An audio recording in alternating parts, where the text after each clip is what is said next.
Today is Saturday.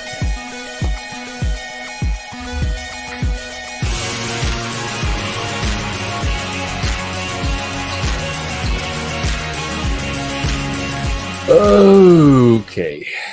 Happy weekend Saturday. Come up and talk if you want. I pulled up the news a couple of hours ago and I didn't see anything. It was about the trial of that Crumbly family that they found them guilty of involuntary manslaughter because their son was a school shooter. And that's really what was dominating. Schumer's rebuke of Netanyahu. Oh, okay. Yeah. So anyway, it doesn't look like much going on. Like Grignard. Hey, old Joe. Who's Grignard? Hey, Chuck. What's up?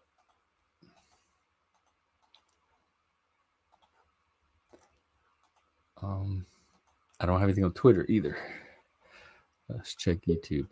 Who is All Square? Oh, All Square Cat. Hello.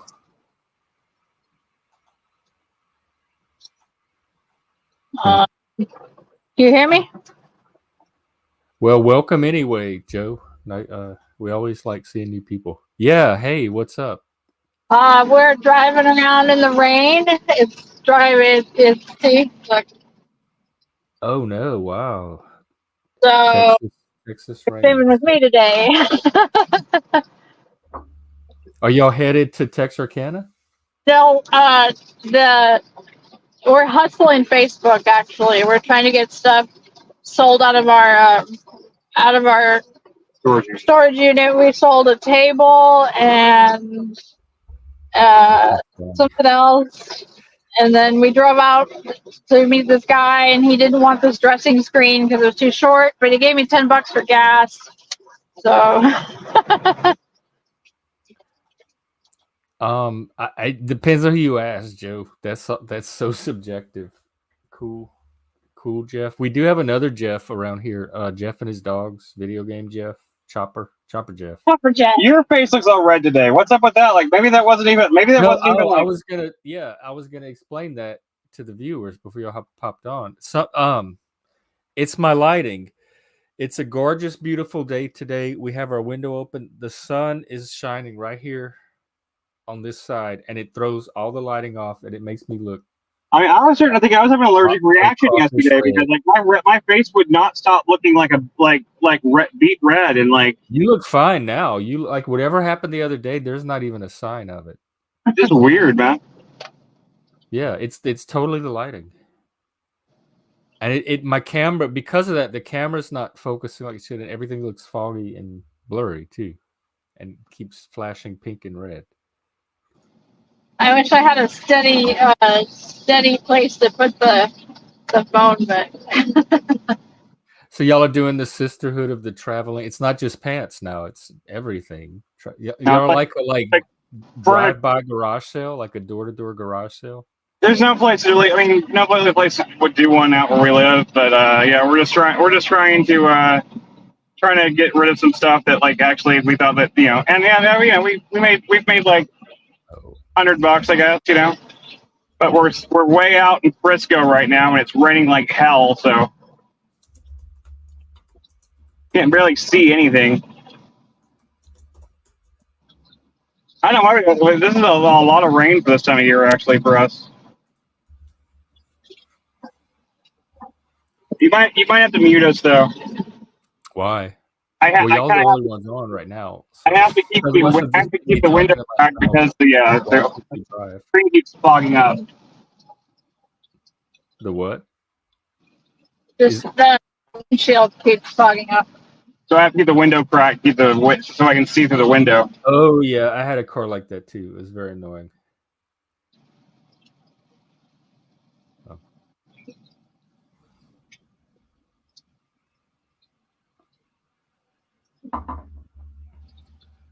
What did you do today? Anything fun? Jim Bob. Oh, this is interesting. Hang on. Yeah. Oh, no, I'm not in Jim Bob. I am in the Crucibles Discord, unless they've kicked me out by now, but I am in there. I'm Gen X Jeff on Discord. But there are other Jeffs, so it might be one of the other Jeffs. But I'm the cool Jeff. You are right. That one. I don't know what the Crucible is. I mean, it's Andrew I know Wilson's channel. It's a debate channel, and I was on Verbal Combat last night, and Oh yeah, how'd that go? Well, he popped on, and we ended up in a one-on-one together, and people kept paying to extend it, so it went on for like 11 minutes, I think, and it's like, why are y'all prolonging this talk for both of us? Why are y'all doing this? It just looped. It was you can watch like the first 10 minutes of our video that we did a year or so ago, and it's the same loop, the same conversational loop from that first 10 minutes of our video about he has this idea. His claim last night was that I was subverting. The claim on our debate was I was harming Christianity and Christians, and last night it was I was subverting Christianity and Christian culture, something like that. And I said, it started out like I was subverting his religion. I said, Andrew, when have I done anything to subvert your religion? And he's like, you're trying to subvert Christianity. I'm like, okay, well, what am I doing? What did I do? Like, name something I'm doing. And then this is his whole debate, the whole 10 minutes. This was his debate tactic. You just need to stop talking, Jeff. If you stop spurging and stop talking, and let me answer. If you don't stop talking, I can't answer the question. You need to stop, Jeff. If you don't stop talking and stop spurging, and I can't answer. That was it because he had nothing else. And I even went on mute for a while to give him a chance to get, like, if you have anything to back up your claim, give it. And he didn't. He just kept, like, I waited on mute for a while. He never gave it. I came off of mute, and the conversation kept going. And then he kept trying to shut me down. And then he even made like reference to his own stream, a debate we had on his own stream, and things I said on that thing that I never did. I said, okay, well, show me on the stream where I said those things because I never said them. And he couldn't even do that. He kept trying to like dance around that. Yeah, I don't like that guy. A non-theistic Satanist. You're not a Christian hating Satanist. That is my criticism of Andrew in general, and I can't believe he went on the thing last night and did this to himself because it just makes it easier to demonstrate that, like, chink in his armor. He is not. When people think they're debating Andrew, they think they're debating logical points and arguments. That's not what he's there to do. That's dialectic. He's there to do rhetoric and rhetorical tactics, and basically bully intimidation tactics like he did with me last night. But he's not there to understand an argument and talk through it and figure out the points where you disagree and match and all that. That's not what he's there to do. So he comes out with these claims, and then he just keeps asserting them through these rhetorical tactics and rhetorical maneuvers. And so when I try to take it to the level of logic and argument, he won't go there. That's when he starts doing the you're spurging, you need to stop talking, blah blah blah.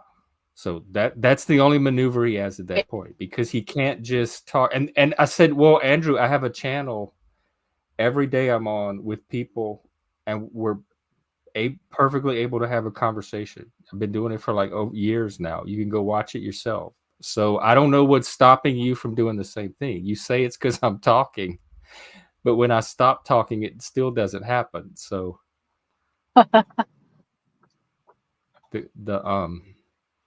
the content. Yeah, he is defensive of.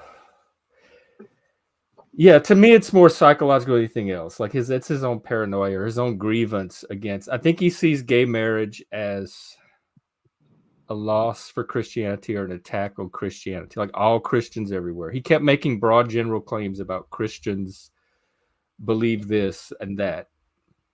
And I said, I know plenty of Christians who don't have a problem with gay marriage. I know plenty of Christians who are gay. I know plenty of Christians who don't feel like it's subverted.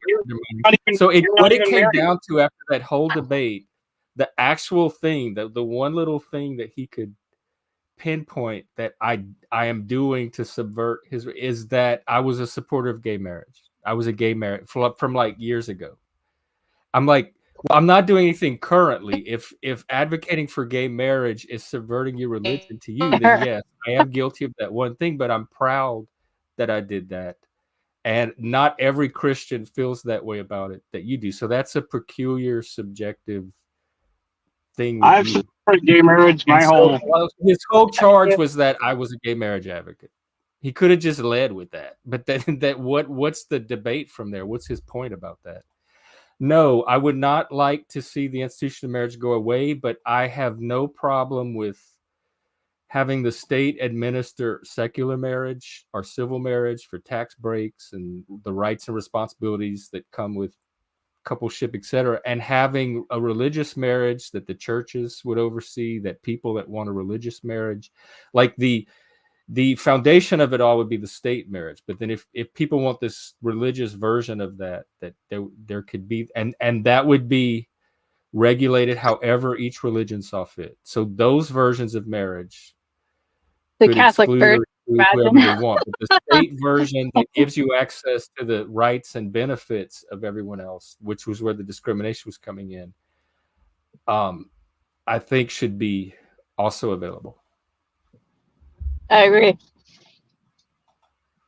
I also we got marriage through, like, the advocacy was through for legislative advocacy. We got marriage through a court ruling, so it's not like our advocacy directly influenced Supreme Court justice or anything. So the advocacy we did is not what actually got us gay marriage. But I personally wish that it had been through some kind of bill or law, so that it could have gone through the full democratic process, and everybody could have weighed in on it as a nation.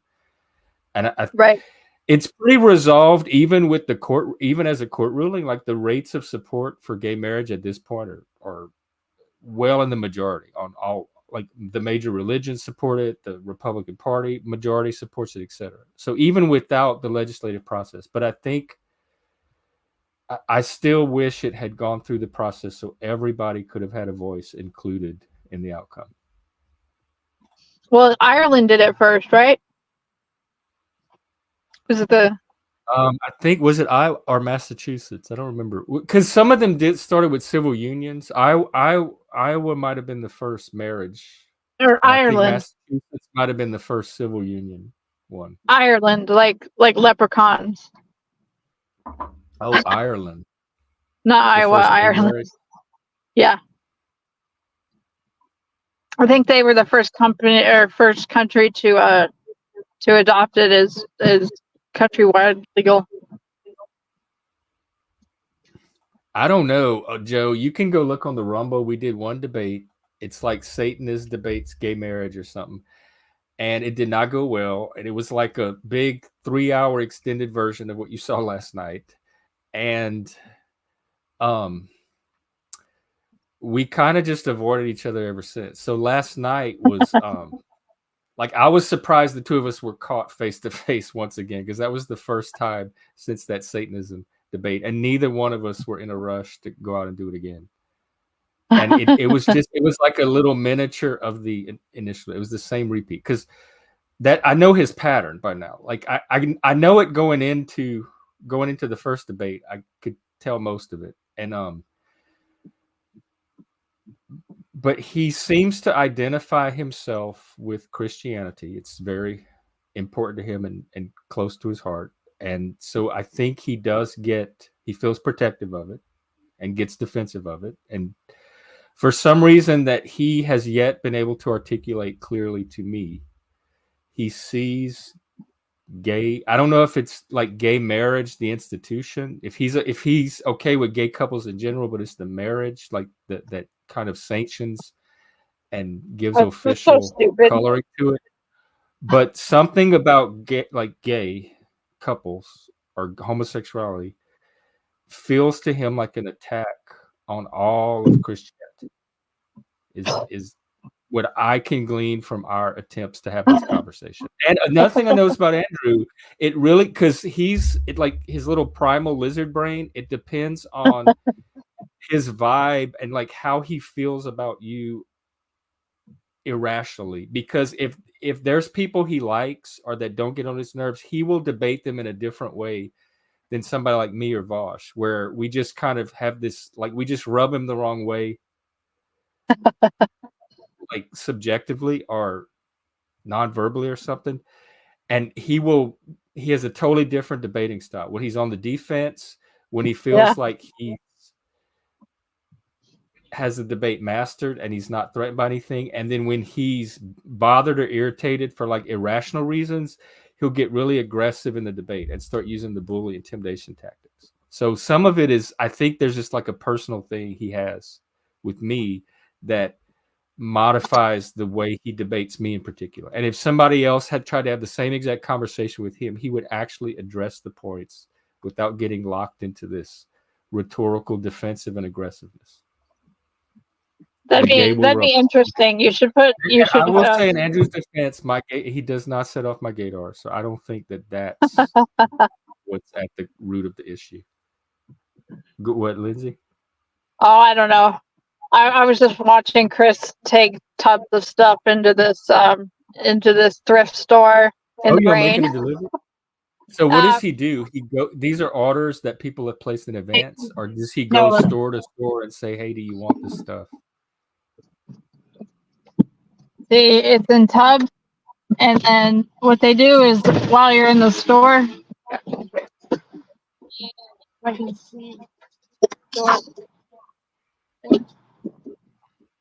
this is so exciting. I love going on this little. He takes in there, and then they go through the tubs while you're in the store shopping, and then they decide what pieces they want for their store to sell, and then they fold the ones that they don't want and put them back in the bin. So you just like wait at the store, or you go and do something else, and then you come back, and then they make you an offer for whatever they want of your stuff. And sometimes it's good money and sometimes it's bad money, but like we made some really good money because some of the stuff is like really expensive, and they take 30% off the top and then slash in half what they're going to make at the shop and then give you the other half, if that makes sense. That sounds very tedious. It is, but it's not really for us because we just, throw this stuff, like try to fold it and try to put the nice stuff in tubs, and then we just like kind of take it to the different shops and and each shop, it's kind of obnoxious because each shop has different buyers, and so each shop has its own personality and like what they're looking for. So it's kind of hard to like plan what they're gonna like or what they're not, or what they're gonna buy or what they're not. It's kind of a crapshoot. But we've made some pretty good money. We made $375, I think, a couple days from days the back. morning, just from today. No, not today. Today, when we made 65 from the stuff that we had in here, but I'll let you know what we make out of this shop. He took in 4 tubs of clothing, so they take designer jeans, they take upscale purses, they take like fancy shoes, stuff like that. I have a question. It might be embarrassing for me as a gay person to ask, but what is a designer jean? What makes it designer and as opposed to like a regular jean? I'm going to send you a couple. Oh, I need your pant size, so I'll send you a couple, because once you have had a couple pairs of designer jeans, you never want to go back. They're stitched better, they're made with better denim, they use better thread, they use better dye, they last longer, and they're like more fashionable. Oh, okay. Regular, way overpriced. Oh, just overpriced clothing. No, I mean, if you buy them like out of a store, yeah, they're super overpriced, but we got like most of ours like at other thrift shops and stuff like that. And wholesale. Well, he asked what the difference between just designer jeans and normal jeans were. Oh, and I told him I'd send him some. Yeah, designer jeans. I don't know what designer jeans are. Lasts 1,000 times longer for one thing. They don't fade. They don't rip out. They're just better. They're just better made cloth, better made jeans. Why do they call them designer? Is it because it's just because they're made by designers? It's just like if they're just good quality jeans. But what's the alternative? Like a factory or computer generated jean? Like, you know, if you get something out of like JCPenney or Walmart or something like that, they're going to be made of cheaper material. I love JCPenney. That's one of my favorite stores. Hey, but aren't all jeans designed? I mean, what's but the see, jean like, that's not designer? Well, like, there's different, like, it's so complicated.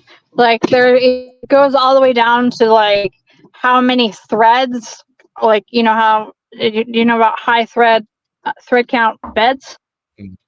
The more threads you have in your weave, and I'm supposed to know the more threads you have in your weave, the softer the material is. So that means, like, if you have, I think I do remember right, that.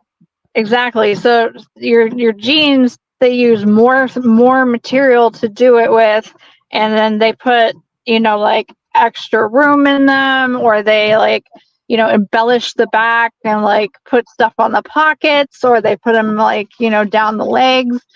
So they're kind of like, if you've ever seen like a flashy rodeo person, kind of like that, but without all the rhinestones and junk on it.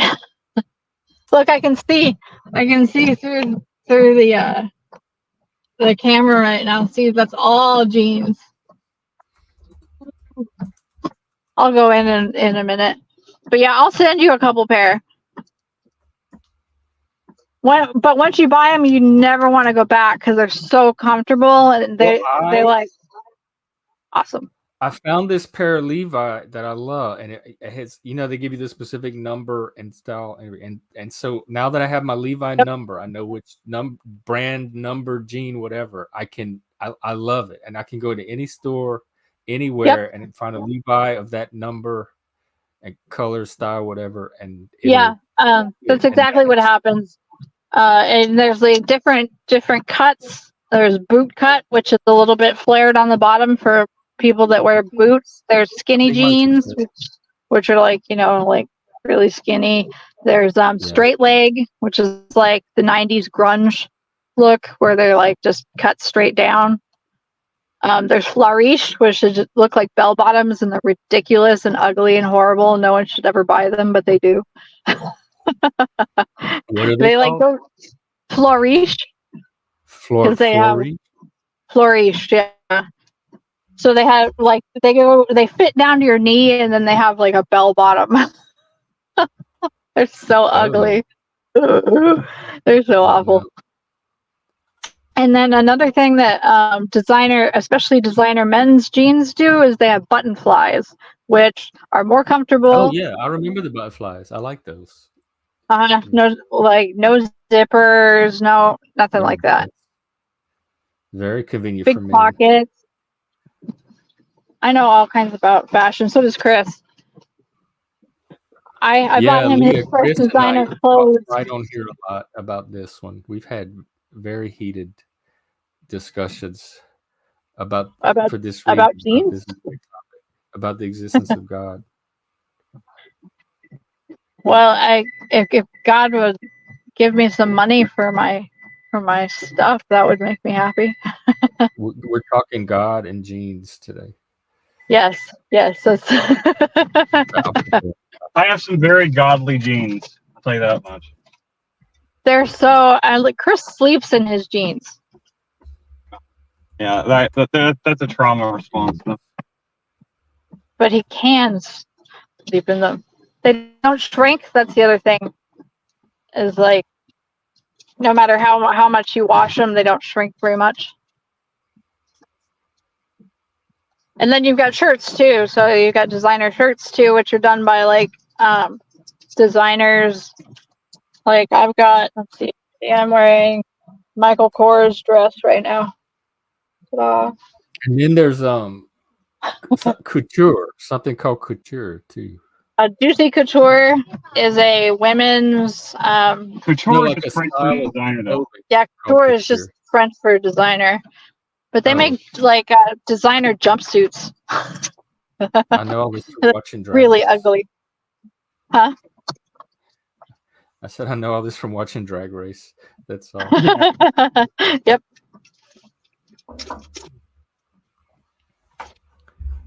Well, we're gonna go walk into the store, so we'll talk to you guys while we're in the store. Okay, I'm glad we got to. Oh, are you taking us into the store with you? Yeah. I'm taking us in the store with you. Why not? Oh my god, I'm so excited. Oh, y'all, this is live on the street today. On this Of course, if I'm gonna be out, I'm gonna share it. You know, streets meet the streets. Right here on what is Outliers Oasis in Exile Oasis. I don't. My friend took me on a shopping trip to Walmart during COVID, and it was so much fun. And he was talking to all the people. They were saying hi to the camera. He had this long chat with the cashier. He talked to this guy in the parking lot on the way to the car. And after being locked down for so long, that was like water in the desert to me. And I love seeing people. Did they take the phone? What's going on here?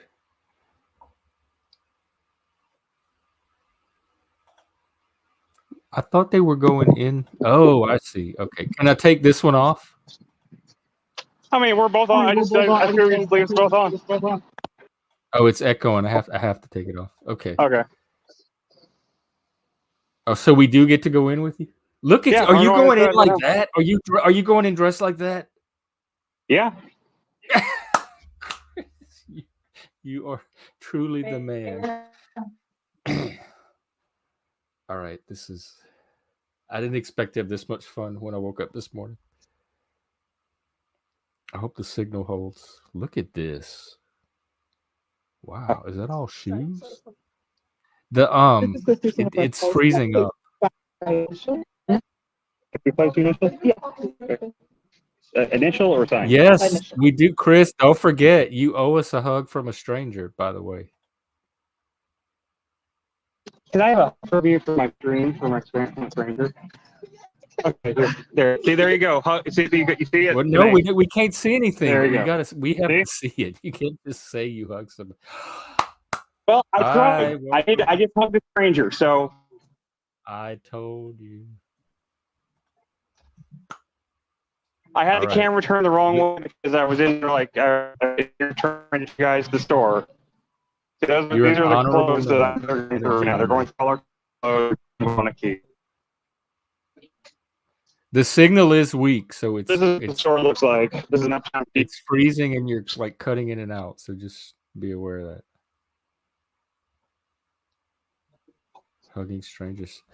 I'm from the South. We hug all the time. That's why I knew Chris could pull this off. I said, there's plenty of people in the South that will hug you. Because I'm a hugger too. And up here, they act like you're like contaminating them or something if you even try to give them a hug. And it's all about consent. You have to get consent. And if someone sees you hug someone without, they will come up to you, like a total third party will come up and say, did you get consent from that person that you just hugged? Like they need another person to come and monitor and manage that transaction for them. Like they're not grown people that can say yes or no to a hug on their own. The culture is so weird up here.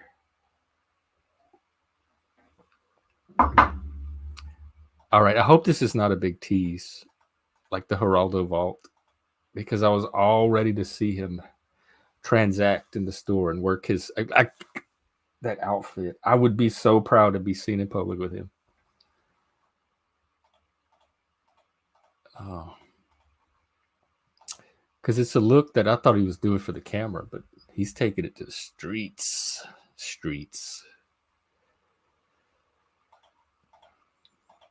Okay, well, while the suspense is building, what else is going on? Cynthia, Yes, they had a lot of Dobez. I was thinking about you the other day, thinking that we have not seen Dobez in a while. I bet it's school. I don't think he abandoned us. And I'm glad to see that I was correct. I can't even tell what it does. Yeah, Chuck, there was just a lot of first of all, Joe Cool by himself with one or two personalities is all it takes. And you had Flo and what's this Paul. What kind of panel does anyone think they're going to have with that combination? Well, what it does, but it's amazing. Dobez, just remember you're OG. You were one of the OG. You were one of our Can you put this original. back You might have been our very first viewer, and I think you were our very first guest. So you get permanent VIP and OG status.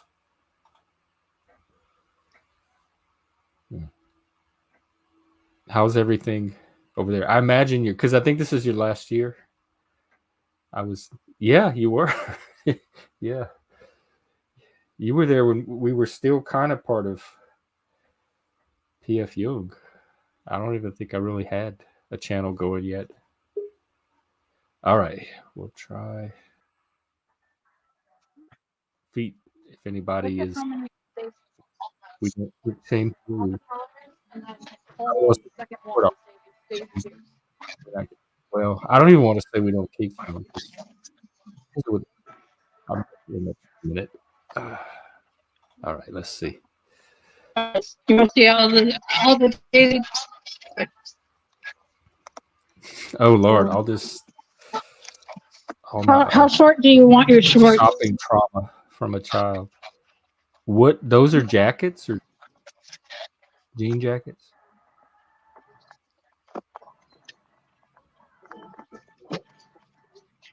I had Did you see any Daisy Dukes that you wanted? Situation, and I left them at home. Take one of you off.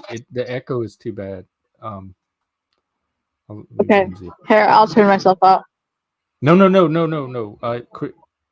You have yours. Yours is the best one. You win. Chris was just showing us the floor. Those are the shorts. That's just the shorts. That store looks huge. It is huge. I like this right here. This is played on my brain. You can't go wrong with, I think, leopard skin anything these days. Especially it's Hello Kitty though. Hey, what? I bought the other day. I traded in some stuff and I bought the ugliest pair of shoes that anyone's ever seen. I'll take a picture of them later tonight. They go with nothing and everything. They're hideous. I was I like really, really ugly shoes. Oh, God. Oh, look at these.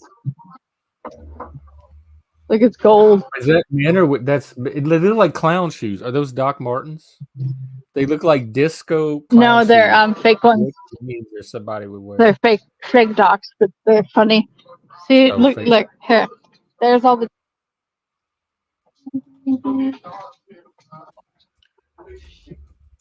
This goes all the way down there. And then all the way over the other. So if you couldn't find a pair of jeans that you liked in the store, I don't know what to tell you. Well, are they Levi's? But once you are they what? If they're not Levi's or Arizona, I probably won't find a pair in that store.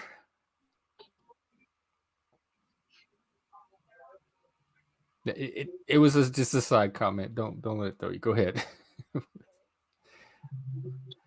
Ew. Ooh. Think of that. Is that men or women? Is that for a man? Yeah, women. Oh, women. Nope. It's It's unisex. You know, you think there's going to come a day where they stop providing it at all? There's not even going to be a men or women's section. It's just going to be That like just one day you're just gonna like, you know what I need? I need a pink sequined tracksuit, and I know exactly where to get one.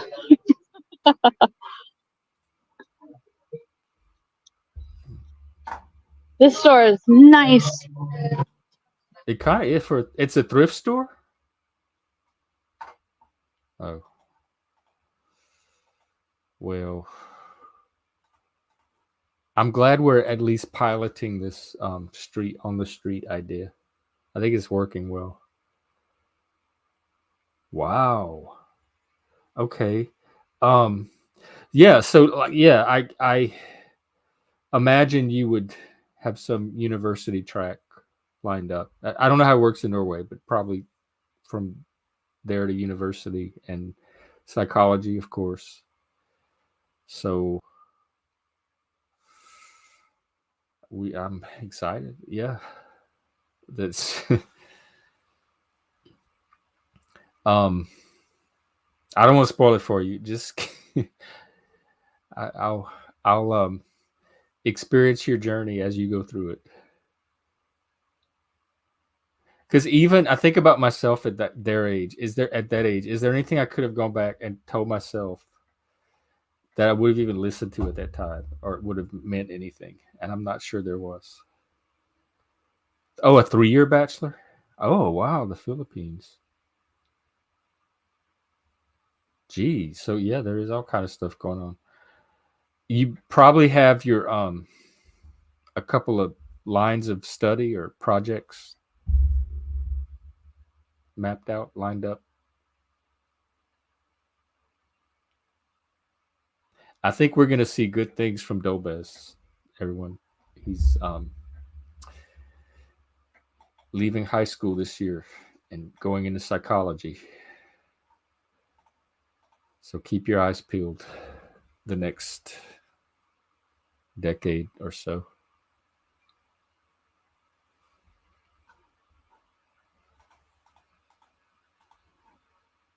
I think that's the most I've enjoyed looking at clothes in my life. I hate shopping so much. Like if there's a Dante needs a punishment in hell for me, put me shopping. Like 24 hours nonstop shopping all day long. That is my idea of torture. I hated shopping so much as a kid because my mom was always dragging us shopping, and it was women's clothes. And what is of interest in a women's clothing boutique for me as a kid? Don't answer that. But no, seriously. And so I would take books and I would sit. You know how they like the circle clothing racks, and they have all the clothes, and you could get under it. There's like this little tunnel or cave or whatever, and I would get in the clothes with my book and just read and wait for her to finish shopping. She took hours and hours and hours, and it was just one store after another, after another, after another. Why do I have to be with you while you do all this? And the other thing is my brain. I'm not visual. It's very hard for me to like visually pay attention to things for long periods of time. And I have like a shopping window, and it's not a long one. And when I hit it, that's it. My brain just shuts down. It will not process anymore. I don't care what you show me. My brain's not going to put it together into anything. So I have like a little window that I have to shop in, and then I'm done. Hey, JoeC. They were talking about Cynthia's stream earlier, how raucous it was last night. I was on there for what, like maybe 2 hours or so. From the moment I got on, because I didn't really pay attention before I got on. I just saw that she was on, and I'm like, oh, Cynthia's on. I jumped in. And I got on, and I was trying to orient to the topic. And, of course, Paul was up there. And what is it that Hungry Hippo, that game with the thing growing? That's who it reminds me of. And I was trying it. I usually don't have trouble figuring out what a topic is, or at least finding a thread of a topic and following some of it. I, for 2 hours, listened to that conversation and could not figure out what the hell any of you were talking about. I know it had something to do with cops, something to do with laws and regulations, and then we were watching that video from Paul Unslaved about, which was hilarious. I mean, it wasn't hilarious. It would be torture to sit through again, and I wouldn't recommend it to anybody else. But watching and knowing that he made the attempt that he did. No, Dobez, no, you did not. Do not corrupt your bright mind with this. This is like rolling in the mud level drama. Focus on greatness and like innovating the field of psychology. I don't want to sully your potential with this. Oh, I need more coffee, and I don't want to step away from the stream. I need my co-host back. Or anyone else that wants to come on, by the way. This is an open panel. We have all kind of zanies coming and trotting in here, in and out all day long, which is exactly what I wanted when I made the stream. You could go back and watch one of my very first episodes when it's just me talking to a camera, talking about how my vision for this stream. And I said it wanted to be a bunch of random people that show up, and I don't know what I'm getting every time the doorbell rings. We had to modify that a little bit to try to filter out the trolls and the porn bombers and stuff, but still, it's pretty open. How could we without a bit of corruption? Well, if you really want to know, yeah, I agree. The episodes with Dobez, and I think I have them marked. So you could just search Dobez on my channel, are very worth hearing. He is a budding psychology student, and I think you will find them. I find them more interesting than Jordan Peterson, but that's because I can't sit through Jordan Peterson's style. But at least as interesting as a Jordan Peterson video topic, at least the content. If you must know, Cynthia had a panel last night, and I don't even want to begin to try to explain who Paul Unslaved is to you. He's some guy who wants to be a pimp and have a harem, and he lives in a camper in somebody's driveway or something. But putting that aside, Brian O'Shea, somebody got stopped. So basically there's this like free, what do you call him, sovereign citizen person that got stopped by a cop in Nevada because he had no tags. I don't even know if he had plates, but he had no tags or whatever. He hasn't had tags on his thing for 4 or 5 years. He's just been driving around without these tags. And so he got stopped, and the cop asked him for his license. And he's one of these people that doesn't believe in giving you a license. Like, it's not legal for a cop to ask you your license. And he had a whole rationale for it. And so he refused, and he called Paul Enslaved to come to the scene on the side of the road as his counsel to try to convince the cop to let him go. And it was like this, 10-minute video or something. He wasn't driving, he was traveling. So to me, it looks like when I see people zooming on the interstate, I can't tell which one of them are driving and which one of them are traveling. It all looks like the same activity to me that's under the same regulation. And so the whole video was Paul arguing with these cops and trying to educate them on like all this sovereign citizen philosophy about like the difference between legal and lawful. Like, you stopped him legally, but that doesn't mean you stopped him lawfully. There's a distinction. And Paul has this real like ranty, preachy style.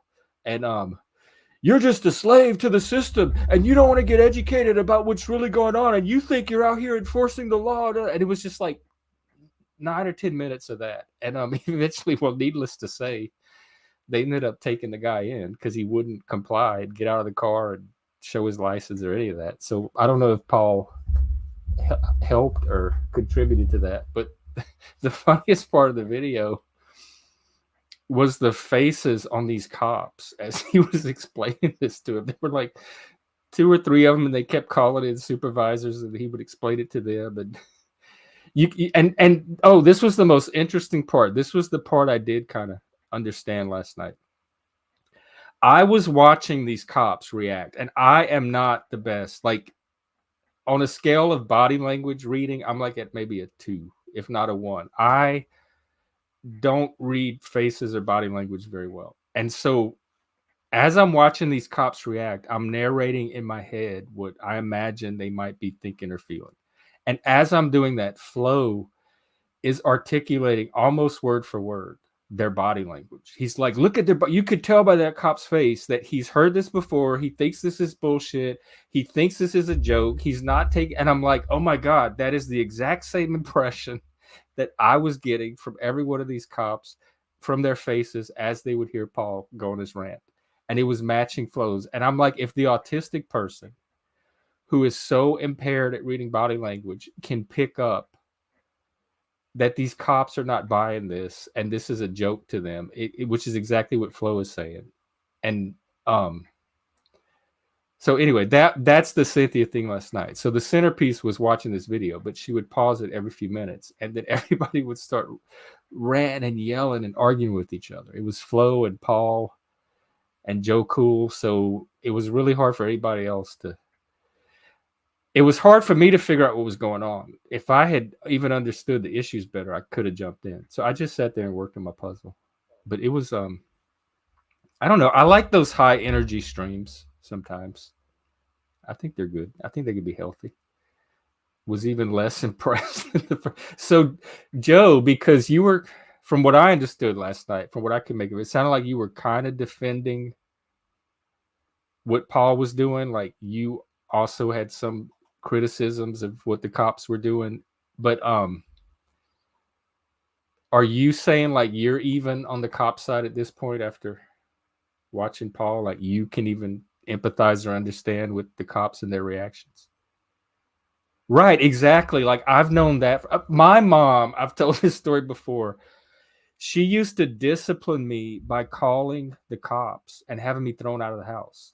Like 4 or 5 times growing up. As like once I turned 18 and I still lived at home and she knew she could legally have me thrown out, she was constantly calling. So I had cops coming in all the time, like once or twice a year it seemed like, and grabbing me or throwing my shit out or yelling at me and trying to tell me the lie. And I would fight with them a few times and argue, but because I did know landlord law. That part I made sure I knew because I wanted to know what she could and could not do as far as my right to live at a certain place. And so I do have negative experience with cops and being roughed up and yelled at and like treated harshly or had demands made of me and stuff. But I know from dealing with like just the easy, and I have cops in the family. I dated a cop. I have friends that are cops. As a school teacher, I used to teach kids that wanted to be cops. So I have a pretty broad set of personal connections with law enforcement, and I have a respect for the profession itself. And the detective genre is probably my favorite genre of fiction too. So I have an interest in law enforcement and kind of a respect for it. It's so easy to just, I don't understand this resistance to cooperating with, I know I'm a Satanist and a punk, and I'm sitting here trying to educate people on the importance of cooperating with the authority. But we give to the state the monopoly on violence and the monopoly on authority for a reason. I like our system. I think it's working, and I would like to keep it running as smooth. It's like an old car that you're trying to keep going as long as possible. And so for that reason, I think things like civic duty, respecting authority, etc., are all part of that. Paying taxes, all the stuff y'all don't like and think I'm crazy for. But exactly, it makes for more cohesive society. I think if we are connected, we're all on this planet together. We're all in this nation together, this state, county, whatever. We have a responsibility to each other. It's not just freedom to do whatever you want, there's an obligation to your fellow. It's a collaboration. Let me not use obligation. Society is collaborative. If we decide we don't want it anymore and stop cooperating in it, we're going to collapse into savagery. We've seen it happen in history over and over and over. I value society enough and revere it as a social good enough to want to willingly do my part to collaborate in the best way I can at the highest level of my potential that I can. Oh, here we go. Now we go. All right. Hold on, let me clean my camera. Yeah, that's better. Welcome. Thank you. Jeff, explain to me. I'm gonna get this tech. Explain to me who this authority is again that we're supposed to, that you respect. I am not able to hear you. Okay, hold on.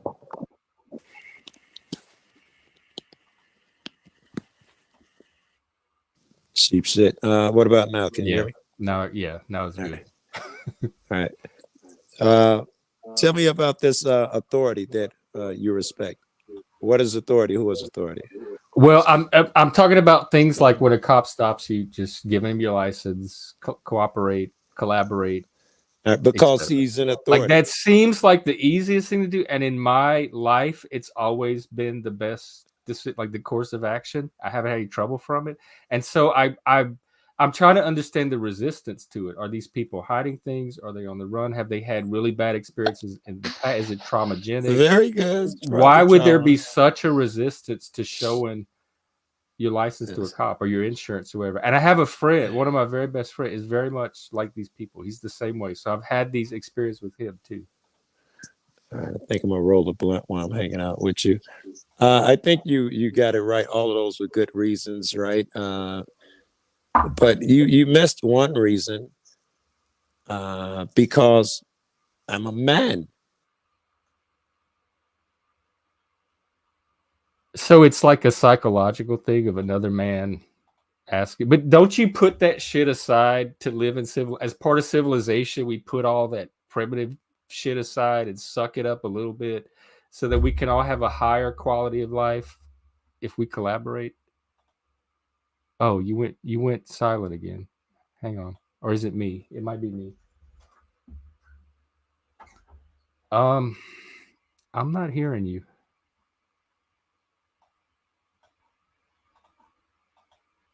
Are y'all able to hear Joe, or is it my end? I can hear Lyndsey. Okay, I'm back. It was raining so hard in there, we couldn't even hear. I don't know what's going on. I see he might come back in. I saw Joe Cool. Yeah, we were on a. Oh, it was raining so hard you couldn't hear. Yeah, like we were on a. Like my shoes. My shoes are like soaked. Hey, hi Joe. Yeah, I can hear. I can hear you now. I don't know what's going on. I got another headphones. I might have to change out. I don't know. It's iPhone's weird. Go ahead, babe. I didn't mean to interrupt. Oh no, you didn't. Not at all. Okay. Yeah, it was kind of a bust. They said that our clothing smelled musty, so I guess we're gonna go try to wash them again and try and take it back in. That the bitches at the pawn shop, at the resale shop, fucking teenagers, pieces of shit. Fucking teenagers. Are y'all going home? Are y'all headed home? I would just put my hood over my head, drive home after that. Not even stop at the Taco Bell. It's a thrift store, a fucking garage sale. How fucking bougie can you be? Just take the fucking. I know, and there was like four. There was like 4 or 5 of them. I feel bad for. That's okay. That's okay. Don't worry about it. You look at the back of my car. See all by being a member of society, like when you get your driver's license and register, you consent to abide by to facilitate the process for everybody else on the road. Not when you work at Uptown Cheapskate. I guess they buy every shade of Daisy Duke in the possible world is in that store. Did I show them to you? There was like 3 no, or you didn't 4 see the walls of Daisy Dukes. Oh, all colors. Wow, I didn't even know they had. I had a pair when I was a young little faggot. I was teasing you. I was like, how short do you want them? What color do you want? What size? Do you want them to have butterflies on them? I bet there are probably 5,000 pairs of Daisy Dukes in that store. Oh wow. Hey. Like I'm talking a lot of them. What's your plan now? Is he going back home, or you're going to try another store? Well, I'm soaking wet, and he's going to be mad. Although he bought that cool, weird watch thing, they traded him one item so he could get that watch. So he's probably going to come back and be like, "Oh, we'll just go to another one and see if they take it. And if they don't take it, I'll take it back home and rewash it." But I don't know. After that level of clowning, I might just err on the side of caution and go wash him. Take the day off. All right. Jeff, if you can, I picture like this. If you can picture in a gang environment, and the gang tells you where you can go, where you can work, you got to pay them money and stuff like that, and you do it so you don't get beat up. That is the equivalence of the contract that I have with the government. I don't agree with them. I just try not to get beat up. How do you get? So you're not saying that's what the contract you have constantly. You're saying that's what it seems like from your experiences that the contract has been up to this point. Like yes, with me, it's not a conscious thing everybody did, but you like when you look at the contract from an experience point of view, that's what it seems to be. At this point, I look at it as a contract that I am forced to be in, and I can't leave out of, and I'll get hurt if I don't obey. Even if I voice my opinion, you risk getting hurt. Yeah. It is that, but that's what state is.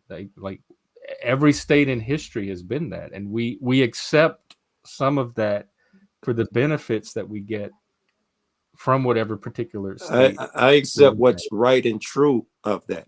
You know, if it's right and true, it doesn't matter if it's a state or not. I have to be true, nice, honest. I got to do all those things. Can't hurt people. I do all those things on my own. If the state is in agreement with that, great. But if the state tells me I owe them money, everyone owes them money. Jeff, you owe money if you don't put your seatbelt on, which can't hurt anyone else. But you suddenly, I don't agree to shit like that.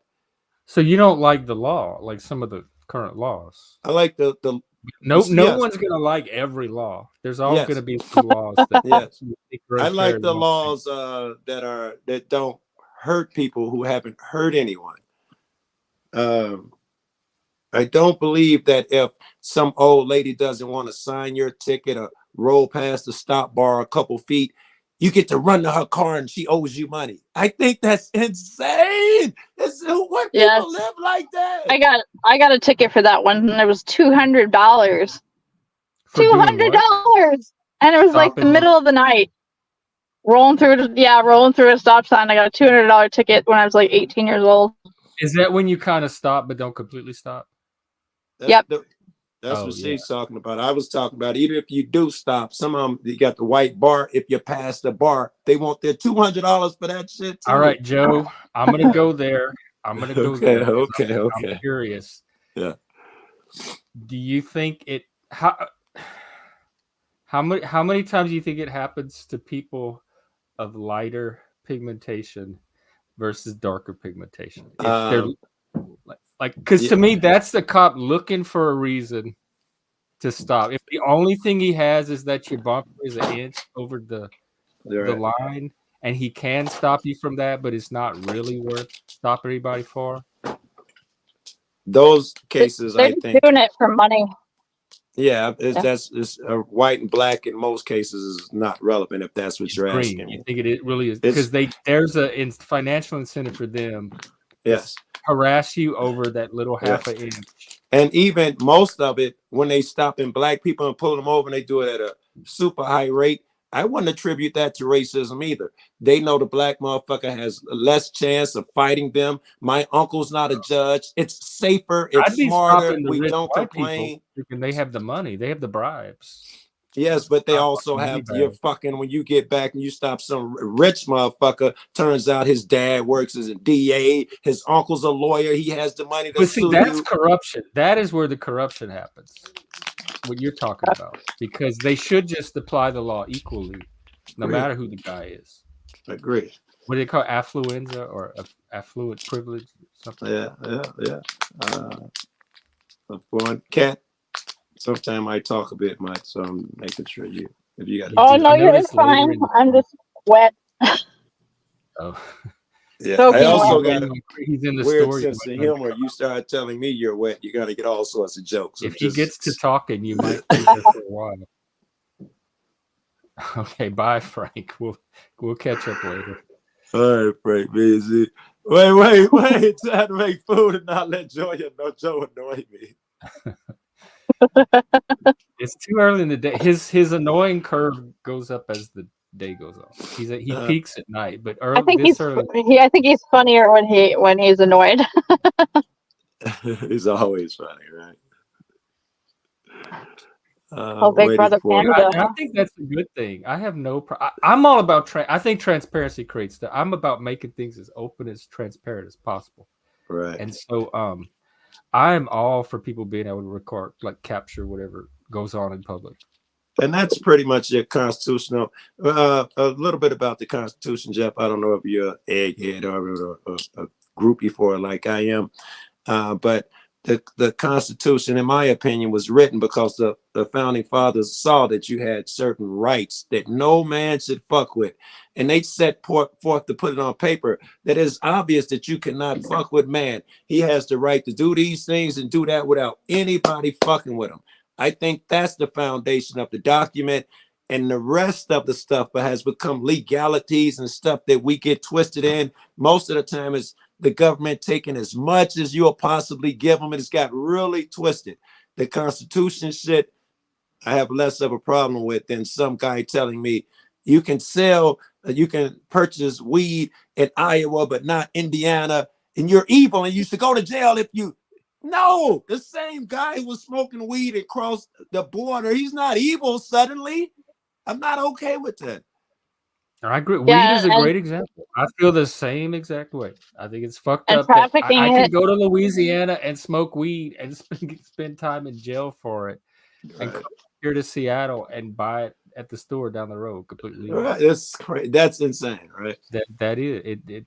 They're gonna tell you you're evil in Louisiana, then you're a good citizen when you cross the border and go buy it at the store like a gallon of milk. I don't know why they care so much. They get the taxes from it. Like it goes directly into like the taxes for roads and all kinds of stuff. It's working really well in Colorado. Might be a bad example because they're the prison capital of the world, and they rely on. They need to keep their prison systems filled. So that's having more weed, what it like, is. if it ever gets legal at the federal level, that's really going to hit Louisiana hard because that's one of the ways they keep their private prison system fueled. That's why they do it. You were asking Kat why they do it. That's why they do it, is because it's been what they know is profitable. As long as you make weed, they made it a Schedule 1 narcotic like heroin or something. So you can lock people up and get a lot of money, hold them for a long time for it. So it's cutting into their money. They're not easily going to give up that money. That's mostly what it is. Because they have a medical program, and if you have a doctor can prescribe it, and then but if you're not medical, it's fines and jail time. So it's that extreme. Like if it's a prescription, it's one thing. If it's not, it's the slammer.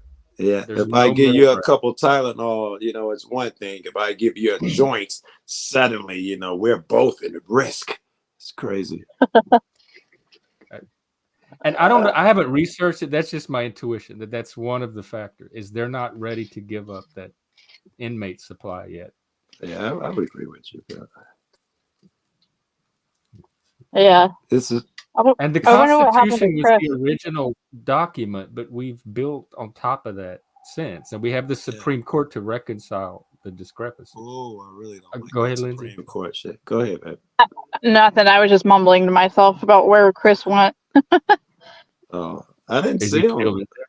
He's probably in there flirting I with all imagine those Chris, 6 teenagers. like he did at the liquor store, like seeing somebody in the aisle that looked interesting and talking, get a conversation going, and 2 hours later he doesn't realize that he's still in the store.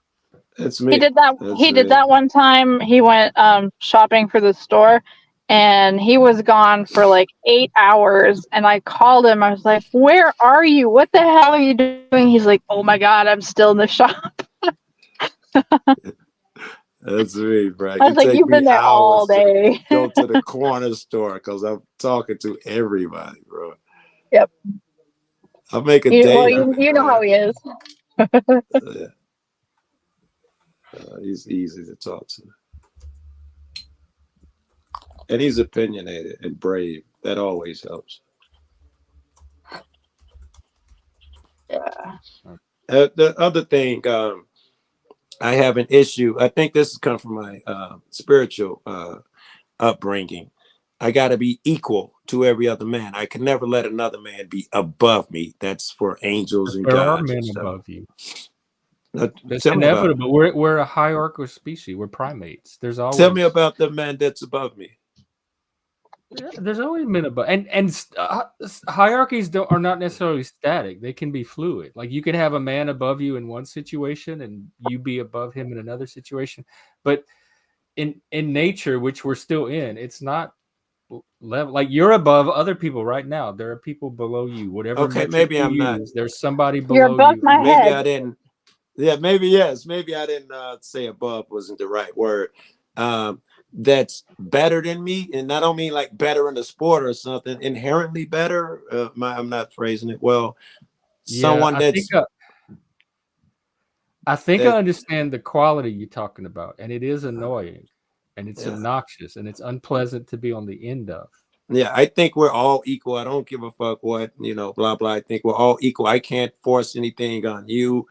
If I think you're dumb, you're just as right to think I'm dumb and all that stuff. No one is above each other in that era. So I can understand if my boss is above me or at that moment, if I've done something wrong, the guys, I understand that authority. If I've hurt her and a bunch of guys are coming after me, I understand that's fair. I understand those things. But I don't understand the guy who, because he's a mayor, senator, cop, or whatever, actually think he's above me. It's not a thing. But you don't. How do you know what any one cop thinks? You don't know what's in their head. You don't know. Well, don't have to be a cop. I know an arrogant or person anybody who thinks they're better than me when they walk up on me anyway, just the way they talk. Yeah, but that's not illegal. Like you can't control what people think. It's as long as they're doing their job, they can think whatever they want in their head. I'm okay. Yeah, you're right with the you can't control what a what's person. the is it Oprah or Maya Angelou or somebody that said like nobody can make you feel less than without your consent or said that phrase? I would agree with that. And that's me. I don't feel like I'm less than anyone.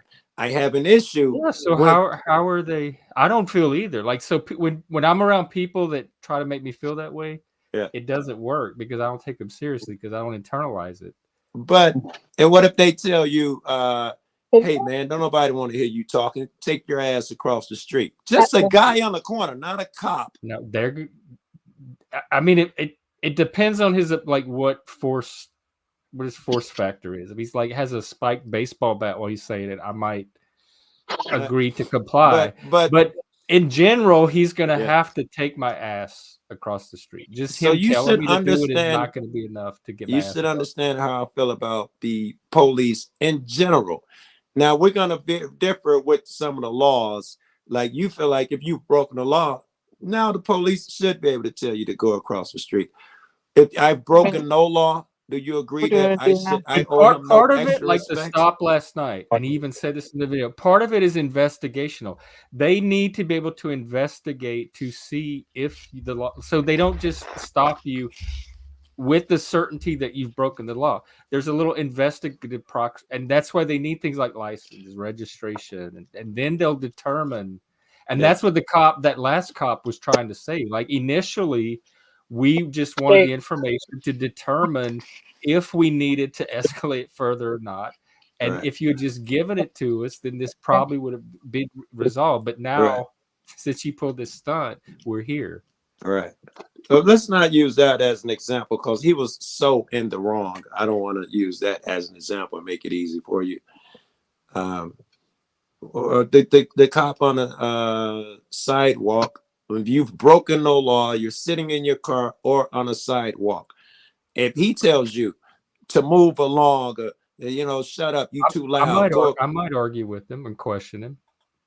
All right. Like, this is a public sidewalk. Why would it? Like, if he has a reason, if he's like, we're having a parade soon, we're trying to clear out the sidewalk, whatever. But if he's just telling me to move and won't tell me why, I would probably sit there and tussle with him a little bit. All right, very good. So far, we're in the same boat. Now, here's where I fear that we're going to differ a little bit. If there is a law that says that cop can lock me and you up, we're standing on a corner for possession of weed. If he does it, I still think he's an evil fuck. I think that's where you turn to. He's just doing his job. Yeah, that's where I think we differ. Yeah, I don't think he's morally inferior if the law says people can't smoke weed in public and he's just enforcing that. That's not a moral choice on his part. I mean, if he disagrees with the law strongly enough, he can take another job if it bothers his conscience. He said otherwise he's immoral. What if the law said that that black people had to enter through the back of buildings and stuff like that? It's the law. Is that guy immoral for making black people enter through the backs of buildings? Well, it depends on what system of morality you're going by. Like, you get me evaluating legality is one thing because we have legal codes and all that, but evaluating morality, you still need to know which moral system you're evaluating. Well, I don't know what I thought moral was moral, so I'm not familiar with the different moral systems. Everyone has different ideas of morality, and there's very good conditions of thought around morality. Okay, I guess I'm interested in your moral position then. If they tell you slavery is legal, is the guy who tracks down a slave and drags him back, is he moral? Is slavery moral? That's a very good example and a great question. Right, good. Because slavery seemed to be a natural feature of the world. That's just how humans have always been since the beginning of time, all over the globe. Yeah. Slavery was just taken for granted. If you conquer, instead of killing the people, you can put them to work for your civilization or whatever. Yeah. So at some point, people started to view it different or have a different perspective on it that they didn't have before. Kind of like people do with gender now. And whatever caused that shift in perspective on slavery, that's where the moral question. So it wasn't always a moral question. I disagree. It became a moral question. So anything that's kind of what Nietzsche talks about with his transvaluation of values. Anything at any point can become a moral question for this, depending on society and culture. Like biting your fingernails can become a moral issue for some civilization in the future that, for whatever reason, has some kind of reason to have an issue with people who bite their fingernails. So slavery at some point became this universal moral issue because people. No. I thought it always was. I thought it's exactly like it is now. Those in power never saw it as an issue. Those slaves, I guarantee you, they weren't so happy with it. Well, I'm sure nobody likes to be a slave, but they didn't. They didn't think it was moral. Possibility, just like nobody likes to be a convict or a prisoner, but they acknowledge that in this society that is a possibility. That's a norm that exists in this society. We just need to figure out how to avoid it. So slavery was a norm. They just didn't. Nobody wanted to be in that category of citizens. We jumped from norms to morals, though, right? I don't think that because it becomes normal necessarily makes it moral. It's normal. A lot of shit we do now is normalized. But moral is each person's going to have that's like asking what's beautiful. Like each person's going to have a different idea. I would agree with that. Yes. Legal is more cut and dry because we all are working off of the same exact Yes, but I'm a legal fan of. starting point. Morally, we're not. You're going to have I'm a a different moral foundation or starting point than I am. I am. I'm a fan of God, and he must be put before any man. It's kind of like the Constitution is state law. If state law interferes with the Constitution, you can't honor it. If any law interferes with God, my interpretation of God and what's good, then it doesn't supersede my stuff. Are you talking on a personal, like if personally your conscience conflicts with the law, you're going to go with your car? Are you saying that the United States should align its laws with some higher system of law that's encoded in some religious document? I think so. I think they made an attempt when they did it. That's why you saw in God we trust, one nation under God, all of that stuff. They tried to align it morally in the beginning. I think they did. Well, that attempt that's all you got. That's the best you're going to get. That's what we have to work with. But I think they tried to strike a balance between the many competing self-interests of believers and non-believers. I think maybe I don't think they were trying to create a society that excluded non-believers. I think they created structure in such a way that it allowed non-believers to also participate in it. And in the beginning, they did a much better job of it. At least what was written, they did a better job of it. But at some point, it became administrative. When they found out it was profitable, what's good, Guru? It changed. Nude, come up. I'm interested in this. Come up and I don't know, Guru doesn't do a lot. Yeah, Guru, it's just us, man. And Jeff's a peaceful motherfucker. I don't see a whole lot of excuses. Please come up and give your advice, Guru. He don't hang around religious drama. Nationalism. Yeah, and with the United States, when I say it's a secular nation, I just mean it's not aligned with any particular extra legal system of authority or morality. Our legal code is where it stops. That's the highest law of the land. There's no higher law that it aligns itself with. There can be values drawn from different systems of higher law that get embedded in the laws themselves. Right. Once they're in law, that's as high as it goes. Check this out. The war on drugs, Nixon and and Reagan. I know it from Reagan. But Nixon, when he kicked it off, Nixon was he was having trouble with the black college kids and the hippies, he called them. And they were just really making them look bad, that anti-war shit. Him and I can't even Holderman, maybe it was, had to come up with what they can do. He said they all smoke weed. We can change weed from, casual, no one gives a fuck, and put it up there with narcotics, and we can lock them all up. That became legal. It was for a political agenda, so one man could advance and get people off on. He changed the law of the land, and people this was in the 70s, so this is 50 years later. People are still suffering from that. I'm not okay with just because Nixon was running from someone and made a fucking law and everybody believed it. I don't think it suddenly becomes moral. It is our culture. It is the norm. No, we got to stop it. You're right. It is a law, and you have to abide by it to be a law-abiding citizen. But you don't have to think it's moral. You don't have to think it's right. All the other stuff you said. You just have to recognize that currently it is a law. Yes, there are laws. Sense, I think the same thing about that you do about that law. But that's the price of living in this society in the U.S. at this point in history, and I'm willing to pay it because the advantages I get from that are so much greater. That was very honest of you. I don't know that because I don't know what a different way looks like. I don't know. And you figured, Jeff, I didn't participate in the system. I've never did shit with the government and stuff. I'd sold drugs. So I was like 50. So you kind of grew up outside of the system from the start. Exactly. So I would see them differently from I don't need the dependence, reliance. I don't see them as helping me. Whenever I needed them, I couldn't call a cop, never called a cop, had to handle shit alone. So it makes me think that you don't need this. Like, I admire people like you. I'm kind of like that too. I use the system as little as I have to, but I've learned how to use it when I need it to make it work for me. Yeah. Like I made it my bitch when I needed. But I did it not in a like power over way, but in a cooperating and participate, like seeing myself enough a part of it to want to interact with it in a way that sustains it and keeps it going for everybody else.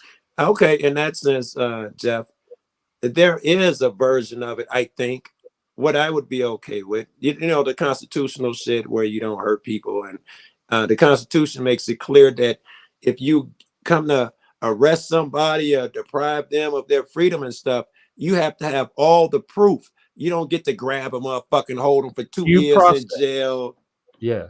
Yeah, you know, if they followed that type of shit, I might not have such an aversion to the system. They are supposed to, and if they don't, there's supposed to be checks and balances and accountability for that. And how well that works depends on where you are, like where it happens. It's better in some places than others. But at least on paper, they're not supposed to just be able to do what they want and no one can do anything about it and not follow process. That was my big criticism about the Trump. When Colorado removed him from, like they had him in their mind, they already had him convicted of insurrection, and he never went through the process of having that confirmed. Yes, authoritatively through our judicial system. Yes, and I think, as much as I dislike Trump and don't want him on the ballot, yeah, he is still entitled to the same due process as anybody. I would have been his lawyer for that. He is definitely entitled to be on there. They came up with prejudgments. Yeah, I'm with you. I'd have fought with Trump all the way, and I have no idea, no liking for the guy. But you try to paint him as the evil genius of some insurrection where people try to overthrow the government. They didn't even bring sticks. That was the poorest attempt ever in the world. You know, don't try to make it look like a bunch of guerrilla soldiers came in there and shot up the Capitol. That's what they're trying to make it look like, bro. I don't like that. Everyone sees what they want to see because there's no way to resolve it. There's no official ruling yet. So like some people are going to see insurrection. Some people are going to see protest. Denizen, I'm interested in this. Come up and talk about it. Like because you're white and male, they told you they're not going to help you. Yeah, you really said. There's equality under the law. That's the equality when you say we're all equal that I'm talking about. That the US, like in the U.S., I don't mean we're like natural equality. I think we all have areas we're going to be stronger in than others and weaker than others. So we all have this like patchwork of strengths and peaks and valleys. Yeah, and there's these hierarchies that form around that. So I don't believe that's going to be ever level and equal. Right. But I think under the law, I like it. The law is going to, that's why justice is blind with the blindfold over. Each person in front of her is going to be treated the same as every other person. I think this is the best we've had it under the law. The closest the law has been. The law has always cut out exclusions for people. And it still does, in my opinion, is through like redistricting and different voting shit. But generally speaking now, under the law, everyone is pretty much equal. Yeah, including Donald Trump. That's what this whole, like the president, I don't think there's anything he should get away with because he was president that doesn't apply to any of the rest of us. Mm-hmm. And so that's one of the debate is the president included in that? Is he also under the same law, or does he get some special little wiggle room that nobody else has to abide by? Well, suddenly Trump thinks that, and he wants this to be cemented in future constitutions and shit, that the interpretation is, because they talk about impeachment process and they talk about senators and if they break a law, all it is, and they don't get specific into what to do with the president. We talked about that, Leah, with the birthday. That'd be easy to do, like having one day a month for all the birthdays that month. And I don't know, we could hire a stripper or something to get away with what we get away with. I missed the comment. I like the birthday streams for different birthday celebrations and shared birth dates. What are we in? March? This is it's the 16th. What's Pisces? We're still in Pisces. Well, it's after the 22nd, so it'd be whatever the second. Do all the Pisces or all the March birthdays? not the stripper part. Yeah, we actually, I think we give enough on the strip, and we're not even monetized yet, and we can't give away the whole. I like that you said yeah. I like that you said yeah. Yeah, but I think we're pretty generous already on the stripping. Well, okay, Leah she's one of. This is for Leah, and we can't sing Happy Birthday. We can't play Happy Birthday, so we have to find some other. We need somebody to put us together a birthday team we could use. Hey, check that out. I heard within the last few weeks that got changed, that Happy Birthday thing. So Oh, Jeff and Leah both. Okay, these are our honorary birthday members for the month so far. goodness, Dolbaz, can we see it? Is there a way to play it? If you send me a link or pop backstage and share your screen, I can show everybody. I would love to see that. And I don't believe you. I want to see driver's license and Free IDs. Pisces. The whole chat is Pisces so far. I got to see their IDs, Jeff. I don't believe them. Give me your IDs. Oh. Well, we'll. This is the only month they get to do this because we'll remember, or I will later on in the year if they try to say, "Weren't you a Pisces about 7 months ago?" No chance. I'll remember that. It's on the honor system. Rogue. We got a group chat with a bunch of us, and I swear I think Rogue have 3 birthdays a year. I tease him endlessly. I be like, "Yeah, it's Rogue's birthday again." You gotta be 79 by now. All right. What else besides the cops can we talk about? It won't show up though, best because it won't let you post links unless you have a wrench. Can you pop it to me on Discord, and I'll play it for. Majorly awesome, yeah, Dan. He got 3 birthdays a year in the group chat. I used to watch the show Cops. I love that show. What you gonna do? What you gonna do? I couldn't watch that show. And every time I think that's how I learned to just cooperate with every single time. The whole show, you're like, if you had just listened to if you had just done what he's like, they wouldn't even have an episode. If any of these people could play, they wouldn't even have a franchise. That's so crazy. And it sucks because cops, most of the people who are not complying are probably buck wild in the wrong somehow. The cops aren't running into people who are standing like auditors or someone who thinks they're standing in the right and they're fucking them up. You know, they're probably fucking up somebody. They were doing last night. That auditing, that's what you call what they were doing? Oh God, no, I didn't see the beginning either, Jeff. Oh. But it looks like Brian was trying to have it both ways. It looks like, and I could be wrong with this shit, he did buy into the system. That's why you were getting stickers and plates and all of that shit. And you just failed to keep up with your stuff. If you were on top of your stuff and, you know, and was serious about it, it seemed like you'd have been took them fucking plates off there and stated your business. Put private or I don't know what the fuck you do.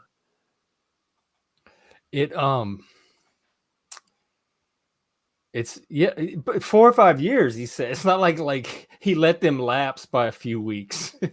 Half a decade without tags. And he's outraged that he has to show his license. I'm glad I don't want people like that on our highways. I want people tagged and registered so we can identify who we need to. I want everybody to do what they want to do. Freedom. I want, you know, every dog deserves a warm spot on the sidewalk sometime. You know, I don't want someone to get hurt because they could have did harm. These guys certainly come do harm. Now that's not a fair system. It's weird.